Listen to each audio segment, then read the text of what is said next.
ನಮಸ್ಕಾರ. ಆರೋಗ್ಯ ರಹಸ್ಯ ಕಾರ್ಯಕ್ರಮಕ್ಕೆ ನಿಮ್ಮೆಲ್ರಿಗೂ ಆತ್ಮೀಯವಾದಂತಹ ಸ್ವಾಗತ. ನಾನು ದಿವ್ಯಶ್ರೀ. ಇವತ್ತು ಹೆಣ್ಣು ಮಕ್ಕಳ ಬಗ್ಗೆ ಮಾತಾಡ್ತಾ ಇದ್ದೀವಿ. ಹೆಣ್ಣು ಮಕ್ಕಳು ಅಂದಾಗ ಅವರ ಜೀವನವೇ ಮುಡುಪಾಗಿ ಇಡುವಂತಹ ಜೀವನ ಅಂತ ಹೇಳಿದ್ರೆ ತಪ್ಪಾಗುವುದಿಲ್ಲ. ಒಬ್ಬ ಹೆಣ್ಣು ಮಗಳಾಗಿ, ಹೆಂಡತಿಯಾಗಿ, ಅಮ್ಮನಾಗಿ, ಅಕ್ಕ ತಂಗಿಯಾಗಿ, ಕಡೆಗೆ ಅಜ್ಜಿಯಾಗಿ ಕೂಡ ತಮ್ಮ ಪಾತ್ರವನ್ನು ನಿಭಾಯಿಸ್ತಾನೆ ಇರ್ತಾರೆ. ಇಂಥ ಸಂದರ್ಭದಲ್ಲಿ ತನ್ನ ಸಂಪೂರ್ಣ ಜೀವನವನ್ನು ಕುಟುಂಬಕ್ಕಾಗಿ ಮೀಸಲಿಡುವಂತಹ ಹೆಣ್ಣು ಮಕ್ಕಳಿಗೆ ಸಂದೇಶವನ್ನು ಕೊಡುವಂಥ ಸದುದ್ದೇಶದಿಂದ ಇವತ್ತು ಆರೋಗ್ಯ ರಹಸ್ಯದಲ್ಲಿ ಇದೇ ಹೆಣ್ಣು ಮಕ್ಕಳ ಕುರಿತಂತೆ ನಾವು ಮಾತಾಡ್ತಾ ಇದ್ವಿ. ಹೌದು, ನಮ್ಮ ಕಾರ್ಯಕ್ರಮದಲ್ಲಿ ಶ್ರೀ ಪುರುಷೋತ್ತಮ ದೇಶಿ ಗುರೂಜಿ ಇದ್ದಾರೆ. ಮೊದಲಿಗೆ ಅವರಿಗೆ ಕಾರ್ಯಕ್ರಮಕ್ಕೆ ಸ್ವಾಗತವನ್ನು ಕೋರೋಣ. ಗುರುಗಳ ಕಾರ್ಯಕ್ರಮಕ್ಕೆ ಸ್ವಾಗತ. ನಮಸ್ಕಾರ. ಹೆಣ್ಣು ಮಕ್ಕಳು ಅಂದಾಗ ನಮಗೊಂದು ತ್ಯಾಗದ ಮನೋಭಾವ ಬರುತ್ತೆ. ಒಂದು ಪುಟ್ಟ ಮಗುವಾಗಿ ಜನಿಸಿದ್ರಿಂದ ವೃದ್ಧಿಯಾಗಿ ಅಂದರೆ ಅಜ್ಜಿಯಾಗಿ ಕೂಡ ಆ ಸಂಪೂರ್ಣ ಪಯಣದಲ್ಲಿ ತನ್ನ ಸಂಪೂರ್ಣ ಜೀವನವನ್ನು ಆಕೆ ಕುಟುಂಬಕ್ಕಾಗಿ ಮುಡುಪಾಗಿಡುವಂತಹ ಮನೋಭಾವ, ಅಂಥದ್ದೇ ಜೀವನವನ್ನು ಆಕೆ ನಡೆಸುವಂಥದ್ದು. ಆಕೆಗೊಂದು ಸಂದೇಶ ಅಂತಿದ್ದೀರಿ, ಏನದು ಗುರುಜಿ? ಹರಿ ಓಂ ಶ್ರೀ ಗುರುಭ್ಯೋ ನಮಃ. ಹೆಣ್ಣಿಗೆ ಒಂದು ಸಂದೇಶ ಗೊತ್ತಿರ್ತಕ್ಕಂಥ ವಿಚಾರನೇ. ಆದರೆ ಆ ಭಾಗವನ್ನು ನಾವು ಕರೆಕ್ಟಾಗಿ ಹೈಲೈಟಾಗಿ ತಿಳ್ಕೊಂಡೇ ಬಳಸ್ತಾ ಇರೋದಕ್ಕೆ ಅದು ಎಲ್ಲೋ ಇದೆ ಅಂತ ಅಂದ್ಕೊಂಡಿರ್ತೀವಿ.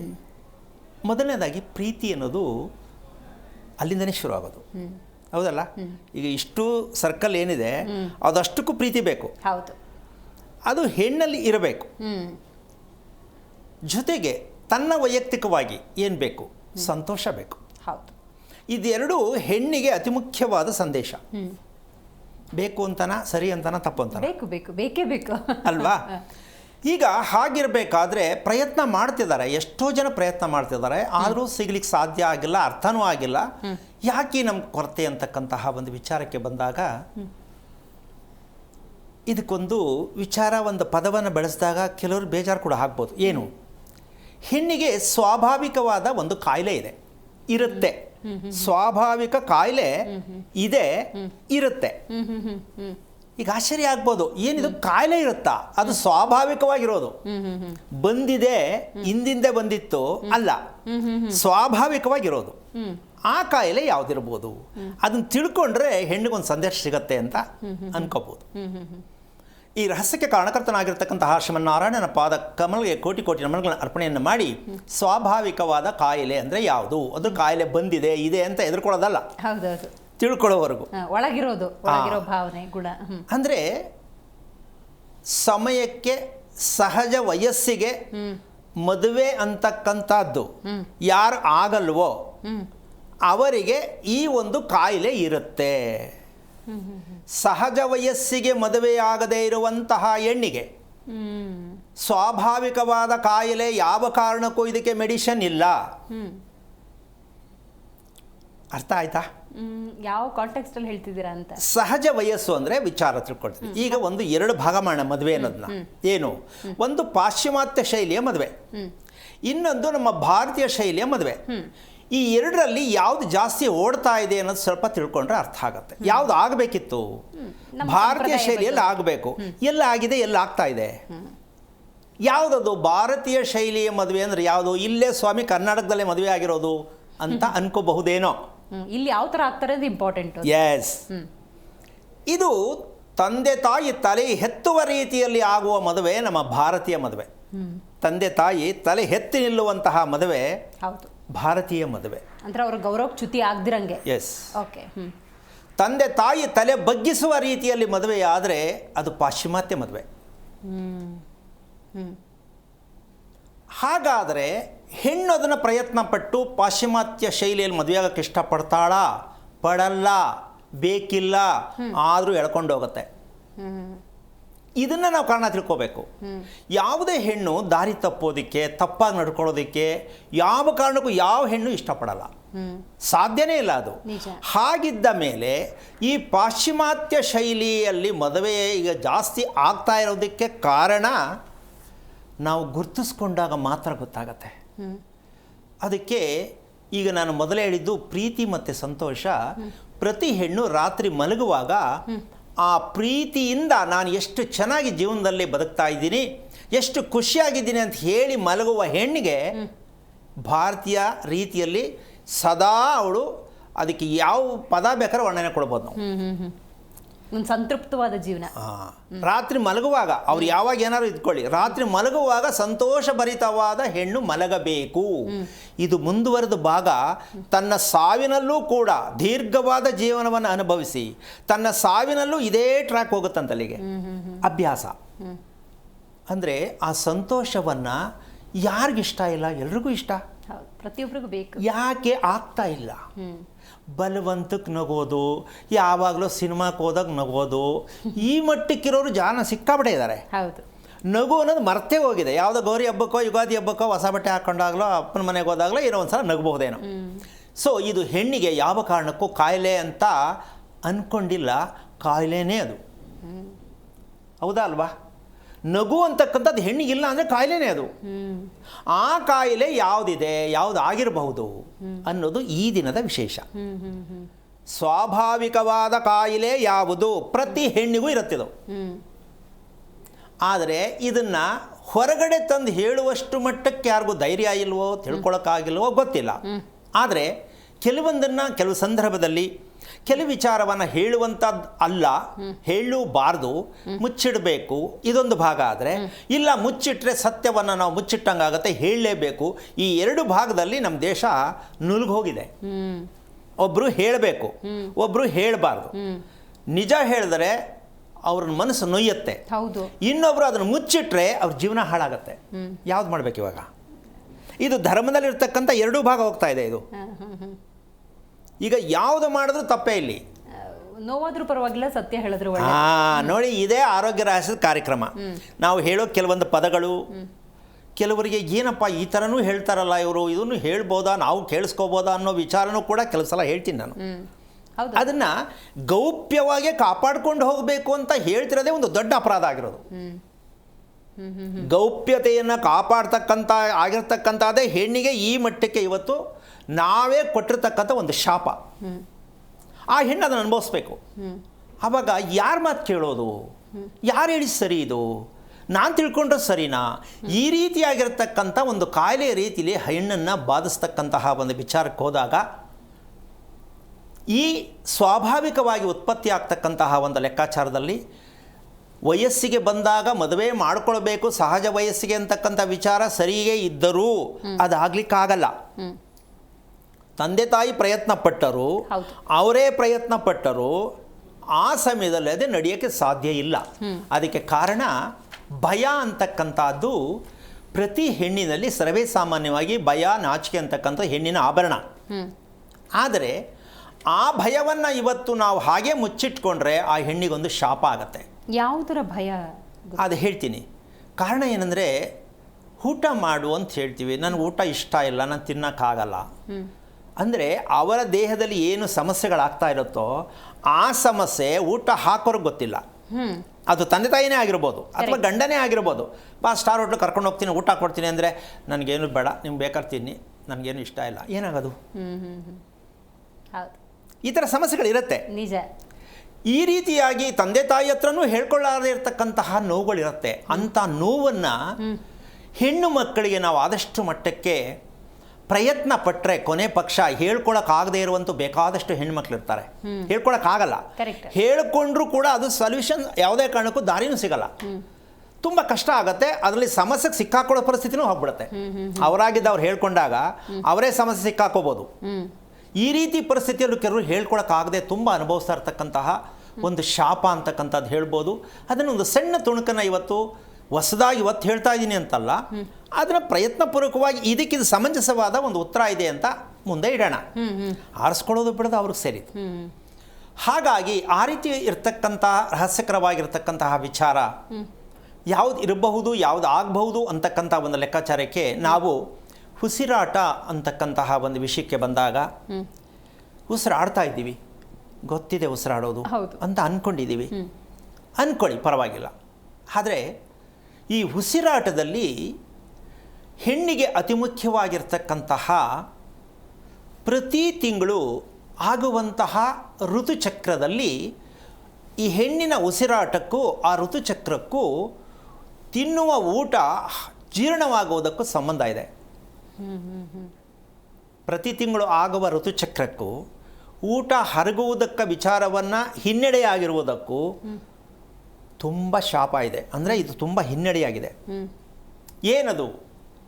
ರಕ್ತ ದೇಹದಲ್ಲಿ ಕಡಿಮೆ ಇದೆ ಕೆಲವು ಸಂದರ್ಭದಲ್ಲಿ, ಹೌದಲ್ಲ? ಸೊ ಮಗು ಕನ್ಸೀವ್ ಆದಾಗಲಿ ಇನ್ನೊಂದು ಕಾಲದಲ್ಲಿ ರಕ್ತ ತುಂಬ ಕಡಿಮೆ ಇದೆ ಅಂತ ಹೇಳೋದು ಉಂಟು, ಮಾಡೋದು ಉಂಟು, ಕೊಡಿಸೋದು ಉಂಟು. ಯಾಕೆ ರಕ್ತ ಕಡಿಮೆ ಆಗ್ತಾ ಇದೆ? ಯಾಕೆ ಆಯಿತು ರಕ್ತ ಕಡಿಮೆ? ತಿಂತಾ ಇದ್ದೀವಿ, ಹೌದಲ್ಲ? ಆ ರೀತಿಯಾಗಿರ್ತಕ್ಕಂತಹ ಒಂದು ವಿಚಾರಕ್ಕೆ ಒಂದು ಮುಖ್ಯವಾಗಿ ಅನುರಾಧ ನಕ್ಷತ್ರ ಅಂತಕ್ಕಂಥದ್ದನ್ನು ತುಂಬ ವಿಶೇಷವಾಗಿ ಅದನ್ನು ಉನ್ನತ ಮಟ್ಟಕ್ಕೆ ಕೂರಿಸಿದ್ದಾರೆ ಜ್ಯೋತಿಷ್ಯ ಹೇಳೋರು.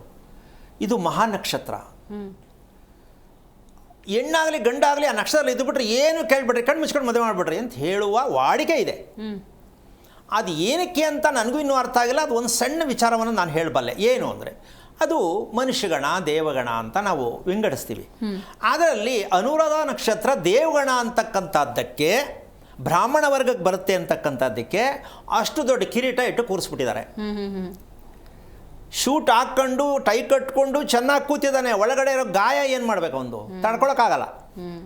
ಹಾಗೆ ಇದನ್ನು ಮುಚ್ಚಿಟ್ಟು ತುಂಬ ಪ್ರಚಾರದಲ್ಲಿ ಇವತ್ತಿಗೂ ಇದೆ, ಇನ್ನಿಂದನೂ ಇದೆ. ಅನುರಾಧ ಅಂದಮೇಲೆ ಕಣ್ಣು ಮುಚ್ಕೊಂಡು ಮದುವೆ ಮಾಡಿಬಿಡಿ. ಆದರೆ ಅದರಲ್ಲಿರ್ತಕ್ಕಂಥ ತಾಪತ್ರೆಗಳು 27 ನಕ್ಷತ್ರದಲ್ಲಿ ಯಾವುದಲ್ಲೂ ಬರಲ್ಲ, ಅಷ್ಟು ತಾಪತ್ರೆ ಇದೆ. ಆದರೂ ಅದನ್ನು ಮುಚ್ಚಿಟ್ಬಿಟ್ಟು ಕಿರೀಟ ಹಾಕಿದ್ದಾರೆ. It's a magic. ಏನೋ ಒಂದು ಹೇಳಬೇಕು, ಹೇಳೋಣ ಅಂಥೇಳಿ. ಅದಕ್ಕೆ ಇವತ್ತು ಅನುರಾಧದವರು ಯಾರು ಇದ್ದರೂ ಕೂಡ, ಬೇರೆ ನಕ್ಷತ್ರದ್ದು ಇದ್ದರೂ ಕೂಡ ಬರೀ ಅನುರಾಧ ಮಾತ್ರ ಬರಲ್ಲ. ಹೆಣ್ಣಿಗೆ ಆಗ್ತಾ ಇರತಕ್ಕಂಥ ವಿಚಾರ ಏನಪ್ಪ ಅಂದರೆ, ನಾವು ಊಟ ಮಾಡ್ತಕ್ಕಂಥ ವಿಷಯದಲ್ಲಿ ಜೀರ್ಣ ಆಗತ್ತೆ ಅಂತ ತಿಳ್ಕೊಂಡಿದ್ದೀವಿ, ಹೌದಲ್ಲ? ಹೌದು, ಒಪ್ಕೋಬೋದು, ಜೀರ್ಣ ಆಗತ್ತೆ. ಸರಿಯಾದ ಕ್ರಮದಲ್ಲಿ ಯೋಚನೆ ಮಾಡೋದು ಆದರೆ ತುಂಬ ಕಷ್ಟ ಇದೆ. ಎಲ್ಲರಿಗೂ ಜೀರ್ಣ ಪ್ರಕ್ರಿಯೆ ಕರೆಕ್ಟಾಗಿರಲ್ಲ. ಅದನ್ನು ನಾವು ಕೈಯಾರ ಮಾಡ್ಕೋತಾ ಇರೋದು. ದೇವ್ರು ಕೊಟ್ಟಿಲ್ಲ, ಶಾಪ ಅಲ್ಲ, ನಕ್ಷತ್ರ ಇನ್ನೊಂದಲ್ಲ ಪ್ರಶ್ನೆ. ಒಂದು ವಿಚಾರ, ತಿಂದಂಥ ಆಹಾರ ಜೀರ್ಣ ಆಗೋದು ಹೊಟ್ಟೆಯಲ್ಲಿ ಜೀರ್ಣ ಆಗತ್ತೆ ಅಂತ ಎಲ್ಲ ತಿಳ್ಕೊಂಡಿದ್ದೀವಿ, ಒಪ್ಕೊಳ್ಳುವಂಥ ವಿಷಯನೇ. ಆದರೆ ಎಲ್ಲರಿಗೂ ಜೀರ್ಣಕ್ರಿಯೆ ಚೆನ್ನಾಗಿರೋಕ್ಕೆ ಸಾಧ್ಯ ಇಲ್ಲ, ಸರಿ ಇಲ್ಲ ಅನ್ನೋದಕ್ಕೆ ಒಂದು ಸಣ್ಣ ಕ್ಲೂ ಕೊಡ್ತೀನಿ. ಮೂಗಿನಲ್ಲಿ ಉಸಿರಾಟದಲ್ಲಿ ಮಲಗಿದಾಗ ಯಾವುದೋ ಒಂದು ಕಡೆ ಲಾಕ್ ಆಗತ್ತೆ. ಅದು ಶೀತನೋ ಇನ್ನೊಂದೋ ನಿಮ್ಮ ವೈಯಕ್ತಿಕವಾದ ವಿಷಯ. ಅವರು ಕೆಲವೊಂದು ವಿಚಾರಗಳ ಪದ್ಧತಿಗಳಿದೆ. ಅದು ನಾನು ಶೀತ ಆದರೆ ನನಗೆ ಅದೇನೇನೋ ಆದರೆ ಹಲವಾರು ಕಾರಣಗಳು ಕೊಡ್ತಾರೆ. ಒಟ್ಟಿನಲ್ಲಿ ಯಾವುದೋ ಒಂದು ಕಡೆ ಮಲಗದಾಗಲಿ ಅಥವಾ ಇದಕ್ಕಿದ್ದಂಗೆ ಡೇನಲ್ಲೂ ಆಗ್ಬೋದು, ರಾತ್ರಿ ಮಲಗುವಾಗ ಒಂದು ಕಡೆ ಲಾಕ್ ಆಗತ್ತೆ, ಉಸಿರಾಟ ಕರೆಕ್ಟಾಗಿ ಆಡಲ್ಲ, ಗೊತ್ತಾಗತ್ತೆ ಅವ್ರಿಗೆ. ಅಂದ್ರೆ ಅದು ಸಂಕೇತ ಅಂತ. ಎಸ್, ಸ್ವಾಭಾವಿಕವಾಗಿರುವಂತಹ ರೋಗ ನಿನ್ನಲ್ಲಿ ಉತ್ಪತ್ತಿ ಆಗಿದೆ, ಇದಕ್ಕೆ ಔಷಧಿ ಇಲ್ಲ. ನಾವು ಅದಕ್ಕೇನು ಮಾಡ್ತೀವಿ, ಮಳೆಯಲ್ಲಿ ನೆಂದೋ ಐಸ್ ಕ್ರೀಮ್ ತಿಂದೋ ಆಯಿತು, ಸೊ ನನಗೆ ಕೋಲ್ಡ್ ಆಗಲ್ಲ, ಅಥವಾ ಇನ್ನೊಂದು ನೀರು ಕುಡಿದ್ಬಿಟ್ಟು, ಅಥವಾ ಹೋಟೆಲ್ ಊಟ ತಿಂದೆ, ಅದು ಕಾರಣಗಳು ಬೇಕಾದಷ್ಟು ಕೊಡ್ತಾರೆ, ಹೌದಲ್ಲ?